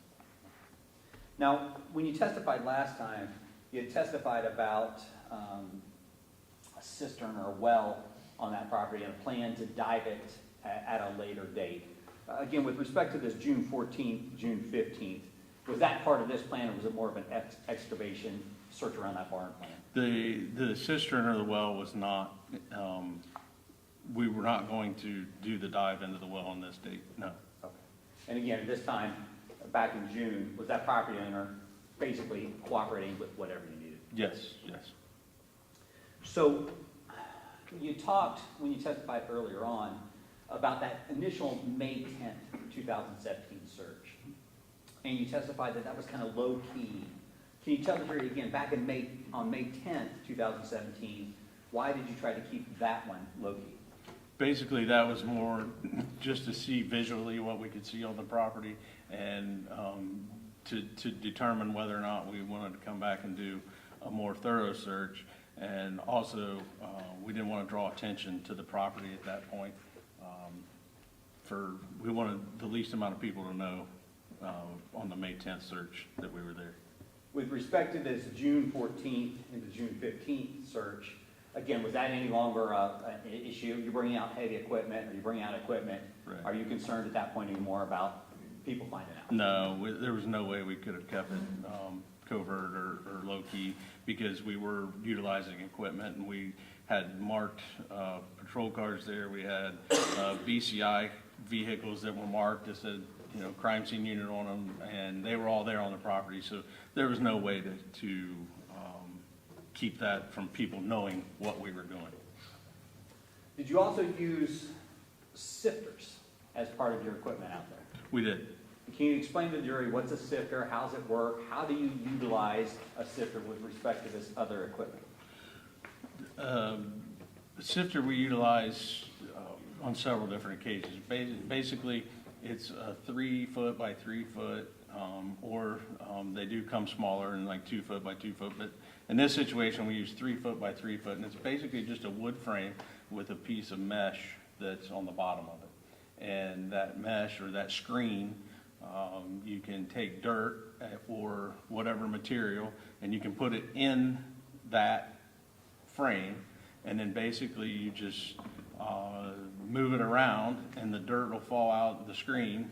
And then if there's something that stays, you just take a look at it. It's bigger than the dirt that's falling through the screen, so you just take a look at it and see if it's something that you want to keep or not.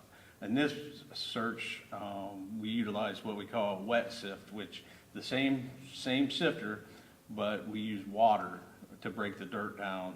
And as we were moving the dirt along the screen, and it just kind of accelerated the process a little bit. With only having 3 foot by 3 foot sifters, and have seen this size of this scope. Again, describe, is it tedious? Does it take a while? Describe some of the logistics behind actually conducting a search using those smaller sifters. We, as I said before, we'd utilize a skid steer or a bobcat, and what would happen is the operator would go out and get a scoop of whether it's dirt or gravel. He would bring it back to us where we had 2 sifters set up, and we would either shovel out of the bucket of the bobcat into the sifter or into a 5-gallon bucket, and several 5-gallon buckets, and then we'd take that 5-gallon bucket and pour it into the sifter. So basically, we were doing a lot of back and forth, and shifting the amount of area that we covered using 5-gallon buckets at a time. It took a long time to get through what we were trying to accomplish. Any idea how many people you had out there with you that day?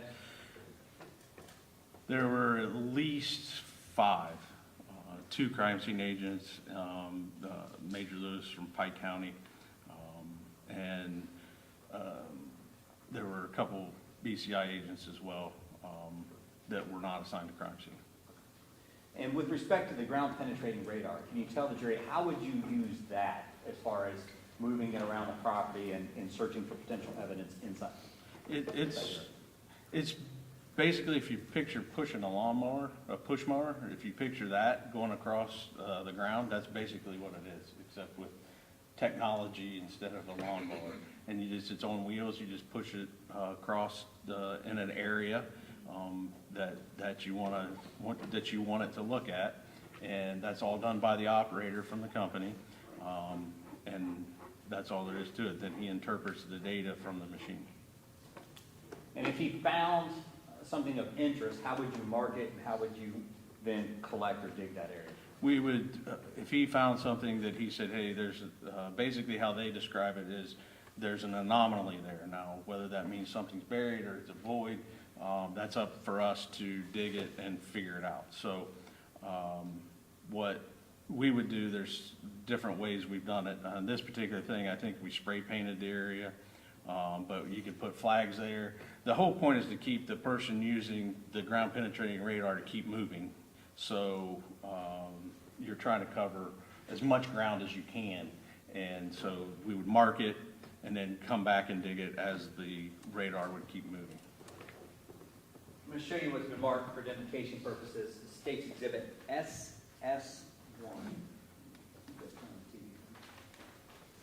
State's Exhibit SS1. If you take a look at that, and then when that pops up on the screen, can you tell the jury it's SS1 that you have on your hand, in your hand? Is that the same image that's up on the screen?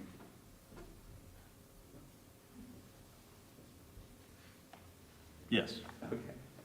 And do you recognize that image or the markings on an image? Yes, I do. Can you tell the jury what that is or what they're looking at? That, it was taken from the report that I completed after the search. And basically, that's a Google image, Google Earth image of the Peterson Road property. And I'd marked on there, in general, that's not specific down to the inches or feet, but in general, the areas that we focused on June 14th and 15th of excavating. Can you walk the jury through how you did that search out? Did you set up a grid pattern? How did you ensure that you were covering the area that you wanted to cover, and how did you work that area of that property? Basically, you see the 3 areas, the 3 areas that are marked there on the photograph. So those 3 areas were done individually. So we started at the back of the barn, which you see the big circle there at the, to the rear of the barn. We started that area back towards the pasture and the trees that you see there. That area was done first, and then the 3rd area that was done was right to the side there, that driveway in between the house and the barn that you see in the photograph. And with respect to State's Exhibit AA-117, again, in this area of that picture, State Exhibit AA-117, is there a newer, smaller barn on that property? As far as, Is it located there? Does it exist there? Right here. This area right here. So You've talked about the larger barn, yeah, and then this area right here. Just tell the jury what that is right there. That's the barn, that was what was, we called during earlier testimonies, the newer barn. Okay. That sat at the rear of the property.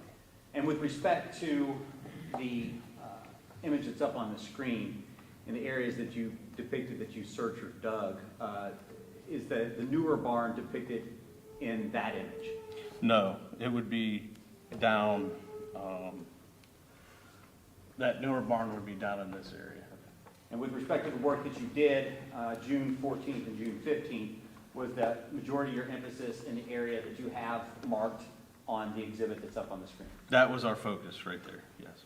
On June 14th, June 15th, 2017, did you do any digging or run the ground penetrating radar in the new barn? The new barn? I don't recall running it through the new barn, no. Okay.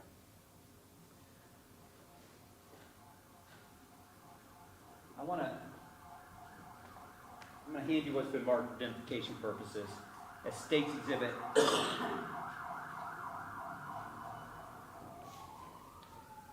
State's Exhibit HH2. I'm gonna hand you this document. I don't want you to comment on it yet.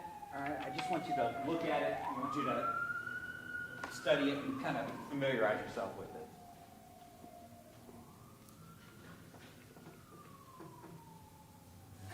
Okay? When you were out there searching that area of 260 Peterson Road, June 14th, June 15th, 2017, did ultimately you find pieces of evidence that you collected and took into custody? Yes, we did. And June 14th, June 15th, during that search, did you also have Matt White out there with you, who was from the lab? Yes, we did. Okay. And explain what his role was or what he did that day.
Okay, my question was, what was the Matt? I'm overruling the objection.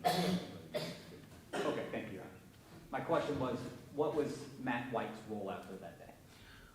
Whenever, if we would find something that was firearms related through sifting, whether that be a casing, a bullet, or whatever, Matt would take a look at it, and then he would put it in, he would basically separate them out into different characteristics or calibers or whatever. Okay. And again, you testified that you did collect evidence that day, is that correct? Yes, sir. I'm going to hand you what's been marked for identification purposes as State's Exhibit SS2. I want you to look at it. I'm going to ask you questions. Don't identify it quite yet. I'm going to ask you questions directly off of it. State's Exhibit SS2. First of all, do you recognize markings on that document? Yes, I do. And do you recognize those markings as being related to evidence that you collected out there June 14th, June 15th of 2017? Yes, I did. Is there information on that packaging that describes what that evidence is? Yes, there is. Okay. If you could, look at the characteristics of the way that evidence is described and compare it to State's Exhibit HH2. And if you could, with respect to State's Exhibit HH2, do you recognize items on State's Exhibit HH2 that are consistent with that exhibit? Yes. Objection. Okay. State's Exhibit SS2 that I handed you, can you tell the jury what that is? Objection. That is, looks like. No, SS2, not HH2. Oh, SS2. That's an envelope, it's got my name on it, 260 Peterson Road, the date, and it's 45 caliber casings collected June 14th, 15th, 2017, and it's got my initials on it. Okay. And again, with respect to State's Exhibit HH2, Yes. is there a 45 caliber weapon listed on that list? Yes, there is. Objection.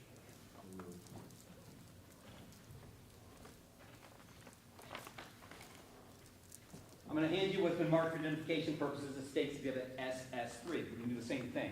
Look at it, familiarize yourself with it. Don't read all of it.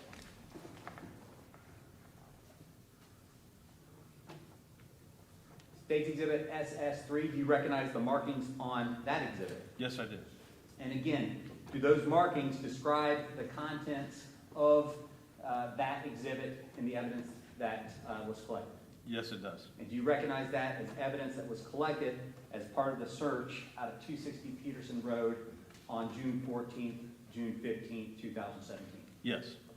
Can you look at State's Exhibit HH2? Do you see anything on State's Exhibit HH2 that is consistent with the description in State's Exhibit SS3? Objection. Yes. Can you tell us what is State's Exhibit SS3? Objection. It's evidence item number 2. It's got my name on it, and it's 40 caliber cartridge cases collected June 14th, 15th, 2017, 260 Peterson Road, and it's got my initials on it. And again, with respect to State's Exhibit HH2, is there a 40 caliber weapon listed on there? Yes.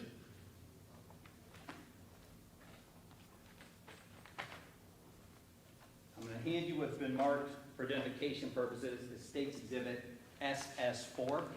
Again, if you can look at it, don't read it yet, or don't read it out loud. I want you to read it. Just don't read it out loud. Do you recognize State's Exhibit SS4? Yes, I do. And do you recognize that as items or pieces of evidence that you collected as part of your search on June 14th, June 15th, 2017 from Peterson Road? Yes, I do.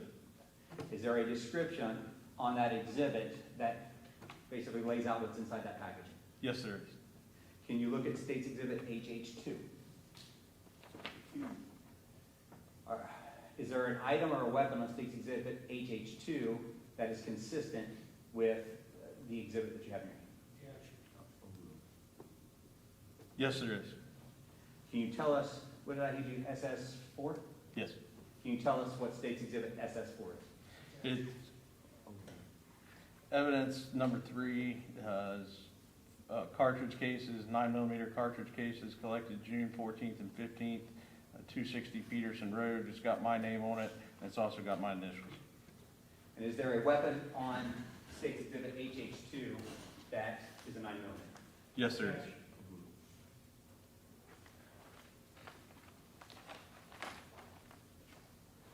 I'm going to hand you what's been marked for identification purposes as State's Exhibit SS5. State's Exhibit SS5. You could, again, take a look at that. Do you recognize the markings on State's Exhibit SS5? Yes, I do. Do you recognize that as evidence that you collected as part of your search out at 260 Peterson Road, June 14th, June 15th, 2017? Yes, I do. Is there a description on that packaging that describes the contents of that evidence? Yes, there is. Can you look at State's Exhibit HH2 for me? Do you recognize an item on State's Exhibit HH2 that is consistent with that exhibit? Objection. Yes, there is. Okay. Can you tell us what's in State's Exhibit SS5? That's Objection. fire cartridge case, .223 caliber, collected June 14th and 15th, 2017, 260 Peterson Road. It's got my name on it and my initials. And again, is there a .223 firearm listed on HH2? Objection. Yes, there is. In the handy, what's been marked for identification purposes as State's Exhibit SS6. State's Exhibit SS6. Do you recognize the markings on that package? Yes, I do. Do you recognize that as evidence that you collected as part of your work out at 260 Peterson on June 14th, June 15th, 2017? That's correct. And do the markings on that package describe the contents of the evidence as it was collected? Yes. Can you do me a favor? Can you look at State's Exhibit HH2? Is there an item on State's Exhibit HH2 that is consistent with State's Exhibit SS5? Objection. Yes, there is. Can you tell us what is State's Exhibit SS5? It's fire cartridge case, and it's .357 caliber, collected June 14th and 15th, 2017, 260 Peterson Road. It's got my name on it and my initials. And with respect to State's Exhibit HH2, is there a 357 on that exhibit? Yes, there is. And for the record, I think I said SS5. This is actually SS6.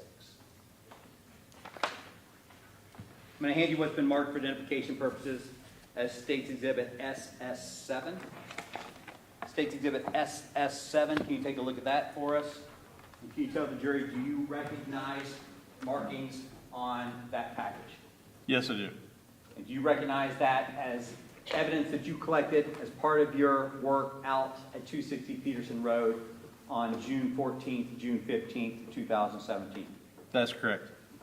Does that packaging, or does the label on that packaging describe the evidence that packaging contains? Yes, it does. Could you do me a favor? Could you look at State's Exhibit HH2? And can you tell us, is there an item on State's Exhibit HH2 that is consistent with State's Exhibit SS7? Yes, there is. Can you tell us what is State's Exhibit SS7? It's an envelope that says, the evidence label is marked miscellaneous .22 caliber casings, collected June 14th through the 15th, 2017, 260 Peterson Road. It's got my name on it, it's got my initials. I'm going to hand you what's been marked for identification purposes, the State's Exhibit SS8. State's Exhibit SS8, do you recognize the markings on that package? Yes, I do. And is that evidence that you collected as part of your search of 260 Peterson Road, June 14th, June 15th, 2017? Yes, it is. Could you do me a favor? Well, is there a label on there that describes the evidence inside that packaging? Yes, there is. Could you do me a favor? Could you look at State's Exhibit HH2 and tell us, are there items on State's Exhibit HH2 that are consistent with that exhibit? Yes. Can you tell us what State's Exhibit HH, is that 8? SS8 is? It's evidence number 7, fire cartridge case, 22 long rifle casings, collected June 14th and 15th, 260 Peterson Road. It's got my name on it and my initials. And finally, I'm going to hand you what's been marked for identification purposes, the State's Exhibit SS9. State's Exhibit SS9, same thing, I don't want you to read aloud what that is, but do you recognize the markings on that package? Yes, I do. And is that evidence that you collected as part of your work out at 260 Peterson Road on June 14th, June 15th, 2017? Yes, it is. That evidence there, again, well, let me back up. Without going into what is described there, how do you recognize the markings? It's got my name on it and my initials. State's Exhibits SS2 through SS9. Can you tell the jury, when you collected that, or those pieces of evidence, how did you take them into your custody? How did you maintain them? And how were they stored? They were collected as we would collect any other piece of evidence, using gloves and packaging properly in the proper packaging. Once they were packaged and they were grouped, this was done a little bit differently because, as I explained before, they were grouped in together by characteristics. So I would package all of them as a group, so there were more than one item per envelope. And when, at the conclusion of the search, then I transported everything to BCI main office there in London, and I put it in their temporary evidence storage before, until it could be moved to the permanent evidence room. How long were you out there, June 14th, June 15th, 2017, conducting the search? Several hours, probably at least 8 hours, at the minimum, 8 hours per day. Okay. And again, were you able to get the entire search done on June 14th? No, Is that why you had to come over the June 15th? that's correct. How did you, well, first of all, do you know how deep you dug, or can you give us any of the information with respect to how did you know how far to go, or what were the parameters you set? In the driveway area that contained gravel mostly, we went down probably 4 to 6 inches into the gravel in that area. And then in the dirt, going back behind the barn, going up the dirt road and into the pasture there where the trees and that were at, we went down about 1 foot down into the dirt in that area. As part of your duties out there that day, or part of your work out there that day, did you create a report that documented what you had done? Yes, I did. I'm going to hand you what's been marked for identification purposes as State's Exhibit SS. State's Exhibit SS, do you recognize that? Yes, I did. You tell the jury what is State's Exhibit SS. That is the report that I completed at the conclusion of the search on June 14th and 15th, 2017, of 260 Peterson Road. When you worked at BCI, did you have a business duty to create and maintain those reports as part of the work that you did for that organization? That is correct. And that exhibit, State's Exhibit SS, was that created, maintained, and stored in the ordinary course of your business there at BCI? Yes, it was.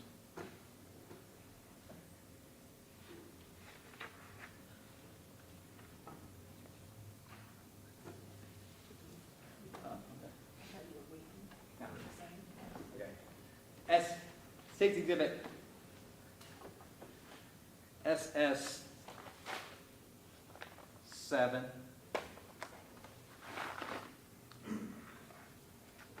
And SS 8. I'm going to hand those to you again. I think I just missed this. You still have State's Exhibit HH2 up there? Yes. Okay. With respect to the description of State's Exhibits SS7 and SS8, does HH2, the State's Exhibit HH2, that list, contain weapons that match SS7 and SS8? Objection. Yes, there are.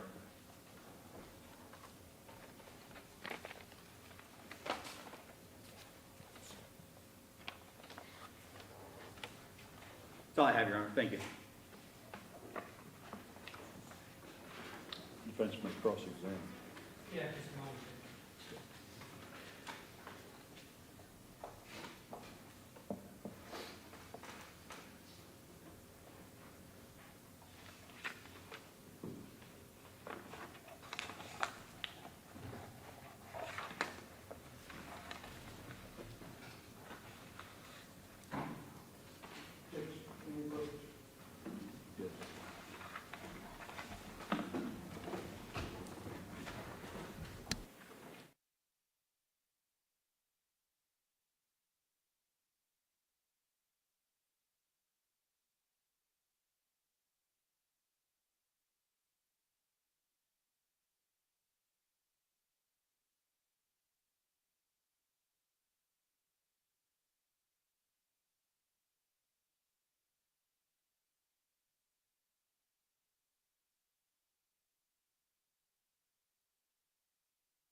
ready to have the jury brought in.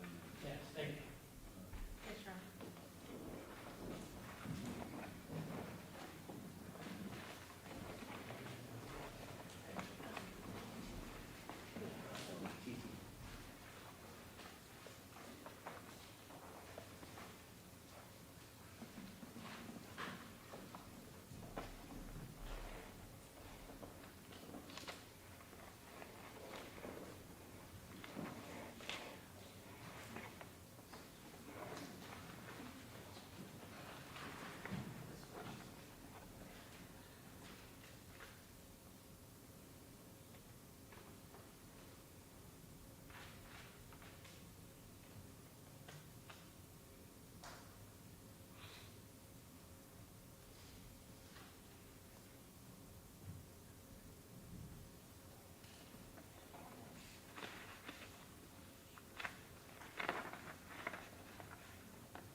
Please be seated.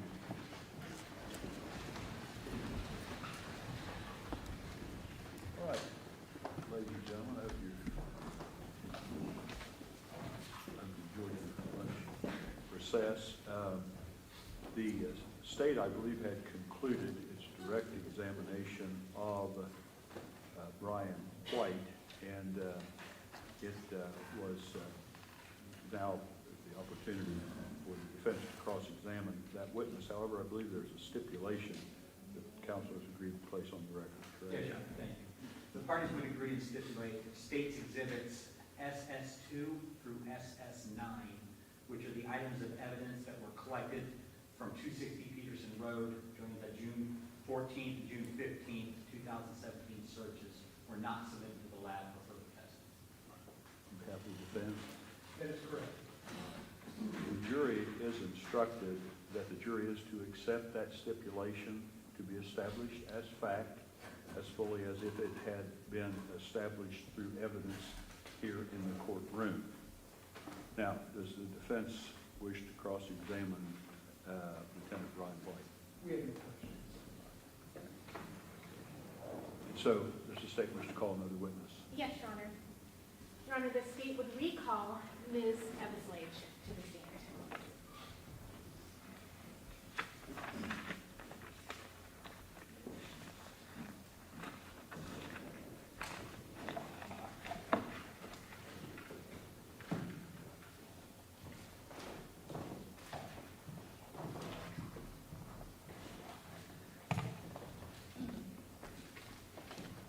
Please raise your right hand. Do you solemnly swear or affirm that the testimony you are about to give shall be the truth, the whole truth, and nothing but the truth, as you shall answer unto God? You may be seated. And the state may examine. Thank you, Your Honor. Welcome back. Thank you. I think you're going to stop coming eventually. I don't think I will. Could you please go ahead and state your name for the record? Julia Eveslage. Okay. And Ms. Eveslage, we already discussed your role and job in this case a few times already. And we know that your job definition includes going through many, many records that are collected in any case, but in particular in this case, you did that as well, correct? Yes. And can you tell us, in this case, at some point, were you asked to, or were you motivated on your own to do what I will refer to as some barn research? Yes, it was a little bit of both directed from the investigative team and then just things I had noticed in pictures from devices that we had seized or, extracted data from. Okay. And can you just tell us, which barn did you do the research on? It was a barn that was constructed between 2015 and 16. It was referred to as the new barn, both by us and by the Wagners. Okay. And can you tell us where it was located on the property? It was sat behind the house. I guess we have an aerial image coming up that might be a little easier to explain. Sorry, But, I yeah. can maybe help you out there and Yeah. do that. So State's Exhibit RR1. Sorry.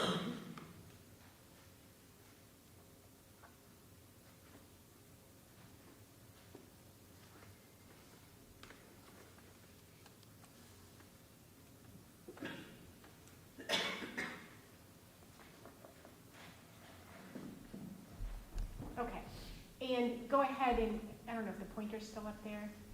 It is. There's a pretty big arrow. Oh, I think okay, that would there is be. a pretty big arrow there. Yeah, so these are aerial images from the auditor's site, publicly available. So, and this one in 2015 shows 260 Peterson Road, just an aerial of kind of the immediate area around the house and with the two outbuildings. There was other acreage on the plot, but this was the only way to see the barn really is to zoom in right on that, where the house was. So over here on the right, where this red arrow is what we refer to as the new barn. This larger barn over here with it looks like a white roof, in both images is referred to as the old barn. Okay, so in 2015, it does not appear in that photograph, but then by 2017, it's showing up. Correct, and this image was from when the new property owner took possession of the property. So, Okay, in May of 2017. yes. Okay, and can you tell us why there was interest in that barn as it was being built, or just tell us why there was interest in that barn? In general, the time frame of its construction, there were pictures that myself and other members of the investigative team located, in various stages of construction, along with some pictures that were around the time of the homicides or just shortly after, where the barn appeared to be more finished than it was prior to the homicides. So that was of interest. And then later on down the road, we received information that kind of caused us to circle back to the barn. Okay, so, and specifically, was there thoughts that there might be some evidence to be found in that area or regarding the new build? Yes. Okay. And then, also recently, were you requested to look back into the barn search and prepare a visual of some of those images that you had already collected during the investigation? Yes. Capture, there's still a time frame for Well, recently maybe. Recently being since the trial has started. Yes, to create this presentation. Okay.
I was asking you if you were recently requested to look through those images and prepare a visual for the jury, for presentation to the jury. Yes. Okay. And showing you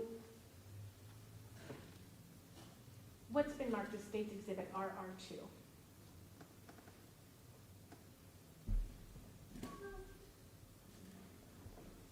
And can you tell us what we are looking at there? This is the exterior of what is referred to as the new barn. Both of these images came from a return for Angela Wagner's Facebook, and they're sourced here on the bottom. So we obtained just all kinds of pictures through the course of the investigation. These were two of them that featured the exterior of the barn on the 260 Peterson Road property. Okay. And I should note, I guess, that these pictures were posted by Angela Wagner on May 23rd of 2016. I can't be certain exactly when they were taken, as they were posted on Facebook, but that was the time frame for the post itself. Okay. And again, these are images that you specifically focused on during the investigation, correct? Yes. Looking for any signs that there might be physical evidence somewhere. Yes. Okay. And then State's Exhibit RR3.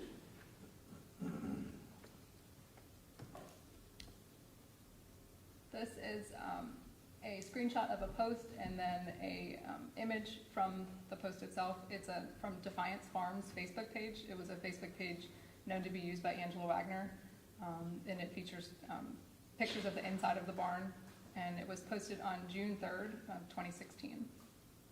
Okay. And it says what? There's a caption too. The post itself says, "Well, almost done. Can't wait to be able to move our animals into the new barn." Okay. And then RR4. These are two additional images from the same post made by the Defiance Farms Facebook page. And again, they were posted on June 3rd, 2016. So you can just see another view of the interior of the barn with the stalls. Okay. And then RR5.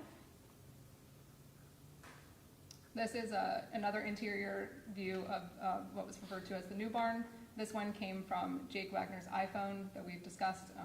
We seized in May of 2017, but this was a picture that was taken on June 6th of 2016 that was found on the phone, again showing the interior of the barn and its progress at that point. And then RR6. Again, an additional image from Jake Wagner's iPhone that was taken June 6th of 2016, featuring some kind of shot of one of the stalls inside the barn. Okay. And RR7. This is another image from Jake Wagner's iPhone, again taken on June 6th, 2016, featuring an open space inside the barn as it was then. RR8. This is another photo from Jake Wagner's iPhone, again taken on June 6, 2016. Another interior image of what was inside of a stall. Okay. And so prior to the June, I think it was 3rd, 2016, had there been any photos that you found that had those stalls built? Not that I'm aware of. Okay. And State's Exhibit RR9. This is an exterior photo from our crime scene unit. It was taken on May 10th, 2017, when BCI was there serving the search warrant. Okay. And you can kind of see just inside that door that obviously the stalls are in there in 2017. Yes. Correct? Okay. And in your previous photo, the one from May 23rd, 2016, which was RR2. Yeah, if you don't mind. Sorry.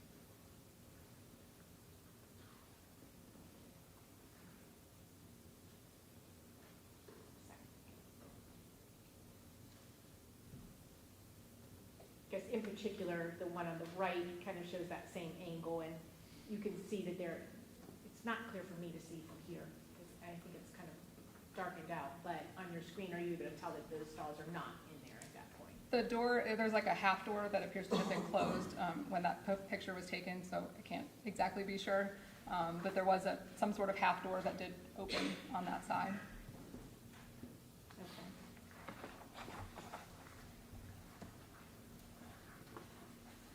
Okay. And RR10?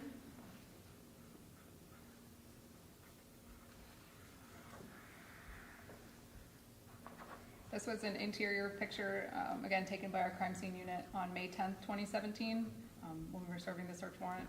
So this is looking out that same front door towards the house on Peterson Road that you could see on the exterior image, the one prior.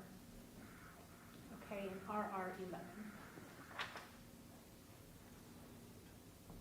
And this is the opposite direction, looking out the backside of the barn. You can see the door appears to be open on that instant. I don't remember specifically what the door looked like, but there was a different type of door on the backside of the barn. A much larger opening in the back, correct? Yeah, it appeared that the front, only half of the door opened on the front. But it's possible that the other side opened. I just never saw it open. Okay. All right, and was that the extent of the, so were there other pictures in your barn research other than these? Yes. Okay. But these are the ones you selected to demonstrate for the jury today? Yes, in terms of the timeline, yeah. Okay. All right. Was one of the other things that you looked through, I believe you said that you received, some of these images were from Angela Wagner's Facebook, correct? Yes. And the others were from Jake's iPhone? Yes, and then there were publicly available images from Angela's, the Defiance Farm Facebook page. Okay. And then obviously we ended with the BCI. Yes. Okay, so you talked about getting Angela Wagner's Facebook. Did you also, and I think previously you testified that you got Facebook records for each of the victims in this case except for? Yeah, everyone except for Christine Muir. We received a return from Facebook for. Okay. And did you also obtain Facebook records for the Wagners? Yes, all except for Billy Wagner had a known profile. Okay. And can you tell us, as part of your analysis in the case, again, during the investigation, did you look through those records to see who was friends with whom, if certain people had blocked certain people or unfriended them along the way? Yes, so I wouldn't be able to tell specifically like when someone unfriended someone, but at the time of the return, there's certain information returned from Facebook that shows if accounts are blocked by that account or if that account had blocked someone else. So that was something that was available to us in that return. Okay, and something that you were interested in and looked at? Yes. Okay. And again, did you prepare a visual for us for that? Yes.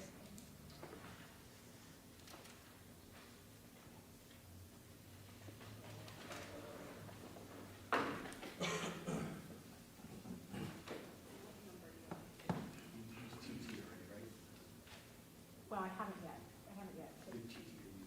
Okay.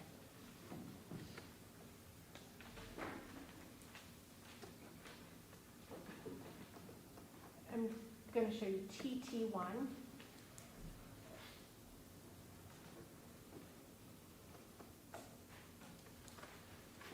And can you tell us what we're looking at there? This was a visual I created back when we received the Facebook returns, just to provide the investigative team with a glimpse into some of the relationships between each of the accounts, as it was when we received the return. So this one was looking at Angela Wagner's Facebook. The red arrow indicates there was a block present, and the arrow going toward the person would indicate who did the blocking. So on this particular page, Angela Wagner has blocked Frankie Rhoden's profile and has blocked Hannah Rhoden's profile, as well as Hannah Hazel Gilly's profile. And then Dana Rhoden has in turn blocked Angela. Okay. And again, you don't have the dates on this, only that when you received the records, this was the current, the status at that time? Yes. Okay. We object to this, Judge. There's no time for impeachment. Well, there is a time frame because it's at the time that the returns are made, which was I don't know the date specifically off the top of my head. I mean, we in received 2016 or 2017. the victim records we received in late 2016. The Wagner's records we received in early 2017. That'd be a waiver. I'm sorry, That'd be a waiver in anyways. is there still an objection? Yes. All right. Court will overrule the objection. Thank you.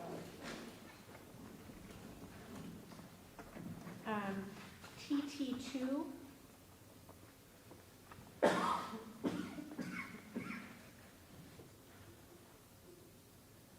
And one? can you tell us what we're looking at there? Yeah. This one should actually be labeled George Wagner IV on the top. It provides his photo. It was his profile.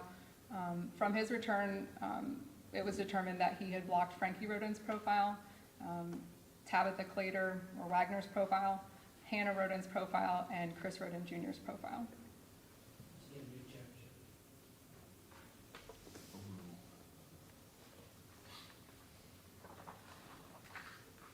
State's Exhibit TT3.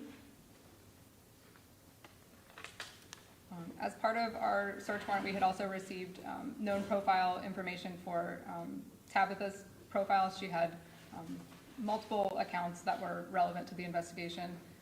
In this particular instance, this profile, Dana Rhoden had blocked her. She was friends, the green line indicates that they were friends at the time of the return, so she was friends with Hannah Rhoden, and Tabitha had blocked Chris Rhoden Jr.'s profile. Okay. And then TT4. This was from Jake Wagner's Facebook account. He was, at the time of the return, friends with Frankie Rhoden's profile, Chris Rhoden Jr.'s profile, and Hannah Hazel Gilly's profile. He had at one point been friends with Hannah's profile, but they were no longer friends. Hannah Rhoden. Objection. Yes. Overrule.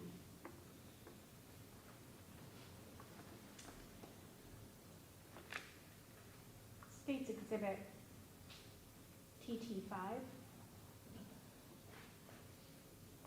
This was information from Chris Rhoden Jr.'s Facebook. As it was previously mentioned, he was friends with Jake Wagner's profile.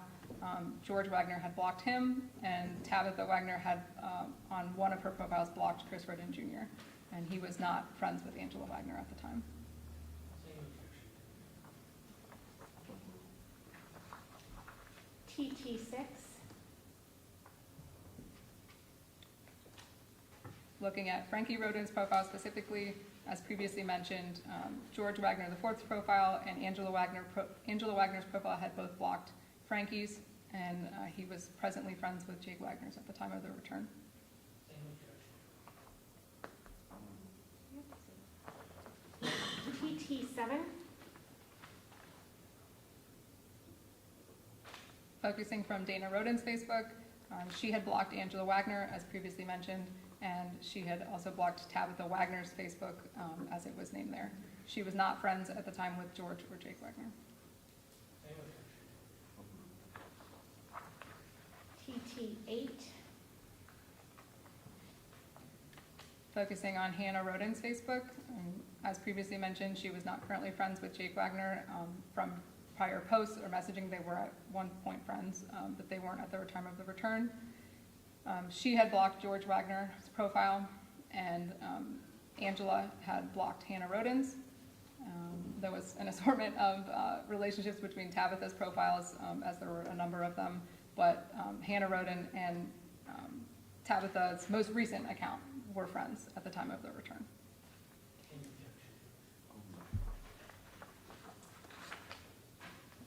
objection. TT9. This was Hannah Hazel Gilly's Facebook profile.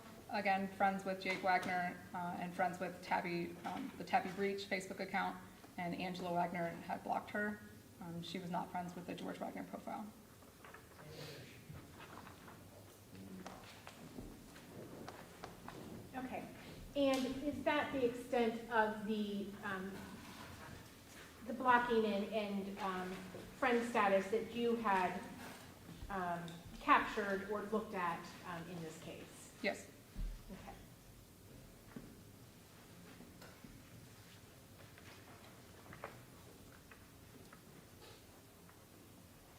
And finally, were you,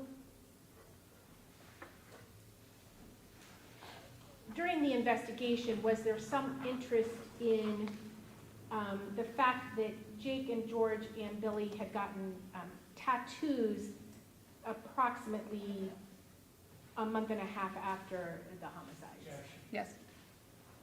Basis. Foundation, I'm sorry. sorry, foundation. Well, I'm gonna sustain that, but hear more background about how the information came. Is that what you're objecting to? Basically, your objection is exactly Foundation for knowledge? yes. Yeah.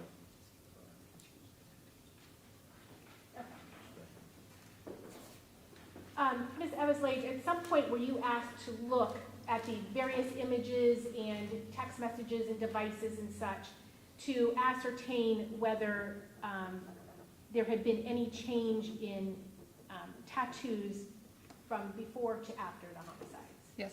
Okay. And did you look through the records and try to make those determinations? I did. Okay. And how did you go about doing that? Searching through anything that was available. There are many, many images that we had from devices, from Facebook, as you know, as previously mentioned many times, and as well as messaging back and forth, and specifically messages from a Text Now account known to be used by Angela Wagner.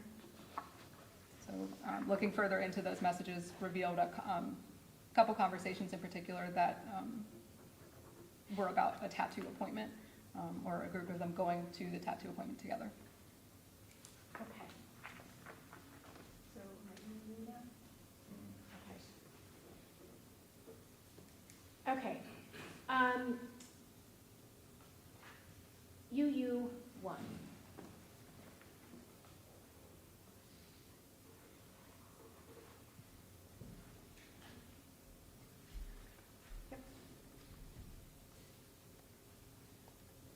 Okay, and first of all, can you tell us what we are looking at there? These are messages from Text Now search warrant return that we received. Text Now is an app, like a messaging-based app that can be used by people without cell service, or you can use it with cell service, but you can install it on different devices, you know, just to communicate across them. And so this was a service that Angela Wagner used and messaged various members of her family on. So first group, the conversation between Angela and George Wagner. It took place on June 8th, 2016. The first message, would you like me to read the messages? Yes. Okay. The first message is sent from Angela Wagner to George Wagner's known telephone number. Oh dear, ... You have an appointment tomorrow at noon for your tattoo, so you better be nice. Later, the next day on June 9th, there was a message from George Wagner, me and waiting on Jake to get done. Dad and I don't get ours till next week. Angela says, why? George says, that was our appointment, not today. Angela says, oh, okay. How long till he gets done? George says, an hour probably. Further messaging from the search warrant return between Angela and Billy Wagner revealed additional information about the tattoos. Again, on June 9th, Angela is texting a known number being used by Billy Wagner.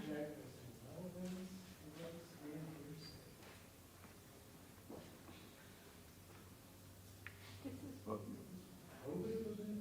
Well, I'm sorry, yeah. is there relevance to, Yes, we believe this is highly relevant. Yeah. We can approach.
Okay, thank you, Renner. I think you were in the process of somewhere. Do you remember where you were? Yeah. The second portion of the messaging is between Angela and Billy Wagner. On June 9th is the first box. From Angela Wagner, I know, how is Jake's tattoo coming? Billy says, good. She asks, how much longer? Billy says 2 hours, and she says, wow, okay. And then on June 16th, 2016, there are further messaging between Angela and Billy Wagner. Angela says, yes, Jake went to work this morning. Which tattoo are you getting today? Billy says, they're working on George now. Angela says, what are you getting today? And Billy says, I got to get the last 2. Okay. And showing you State's Exhibit W2. UU, which looks like a W when I write it apparently.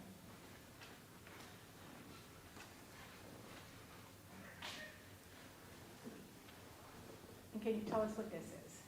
These are 3 images that show the progression, if you will, of the work done on Jake Wagner's arm. The first image on the left is from Jake Wagner's Facebook page of a picture taken on August 13th, 2015. The middle image was an image posted on Jake Wagner's Facebook page. It was posted on June 9th, 2016, which, going back to the messaging, was in that same time frame where they were at the tattoo parlor together. Actually on the same date. On the same day, yeah. I didn't include the time, but same day. And again, the tattoo does appear different. The final image was from November 10th, 2016. Clearly there is some coloring added, and the tattoo appears to have been finished. That was an image from Jake Wagner's Facebook page as well. Okay. And UU3. The image on the left was an image obtained from George Wagner's Facebook page. It was posted on May 5th, 2016. You can see on his shoulder here, there was a tattoo there. And then on the image on the right, taken on June 16th, 2016, the tattoo appears to have been, the previous tattoo appears to have been covered up with a new tattoo. And the image on the right was taken from Jake Wagner's iPhone, again, that we've discussed previously, seized in May of 2017, but the image was taken on June 16th, 2016. Okay. And June 16th being the same date that there were messages about George and Billy getting their tattoos. Yes. UU4. This was an image of Billy Wagner that provided a glimpse of the tattoos that were believed to have been received all in that time frame. The one on his right hand specifically, there is a close-up here that was from the booking photos from Butler County Jail. It's a scorpion tattoo on his hand. Okay. And just as an aside, when you were looking through the various devices and images and stuff, can you tell us, was it more difficult to find pictures of Billy? Yes. Why? Or there just wasn't as many images? There were very few images of Billy on the family's devices and Facebook pages, so it was challenging to find pictures of Billy in general, let alone the pictures that depicted the tattoos during that time frame. Okay.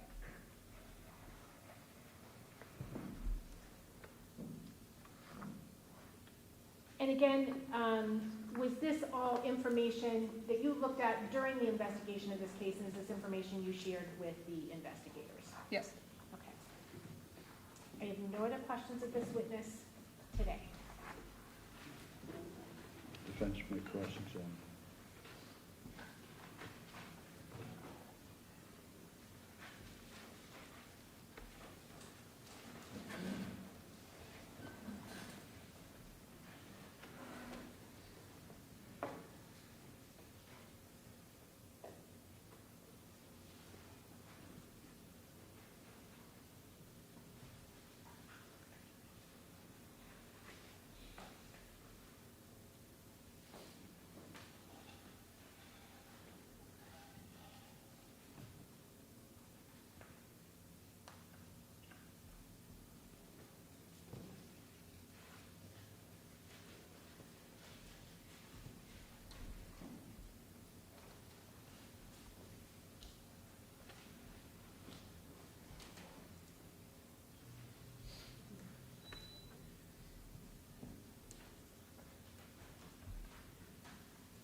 Step down.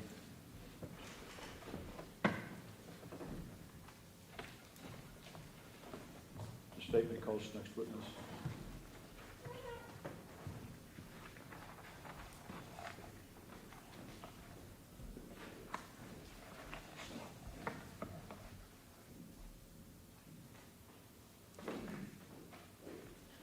Oh, I'm sorry. The state would call. Read a new to the side. Your Honor, I'm a member of the media and I have an objection. I'm sorry? I'm a member of the media and I have an objection. Oh, you better sit down right now. Wait a minute, stop. Before you say anything else, you need to sit down. This is a trial going on. The media is not involved in this trial. The Fourth District Court of Appeal Judgment Order, Your Honor, case number 22891 states that you have to hold a hearing. We have a media objection. We have a You media need to leave.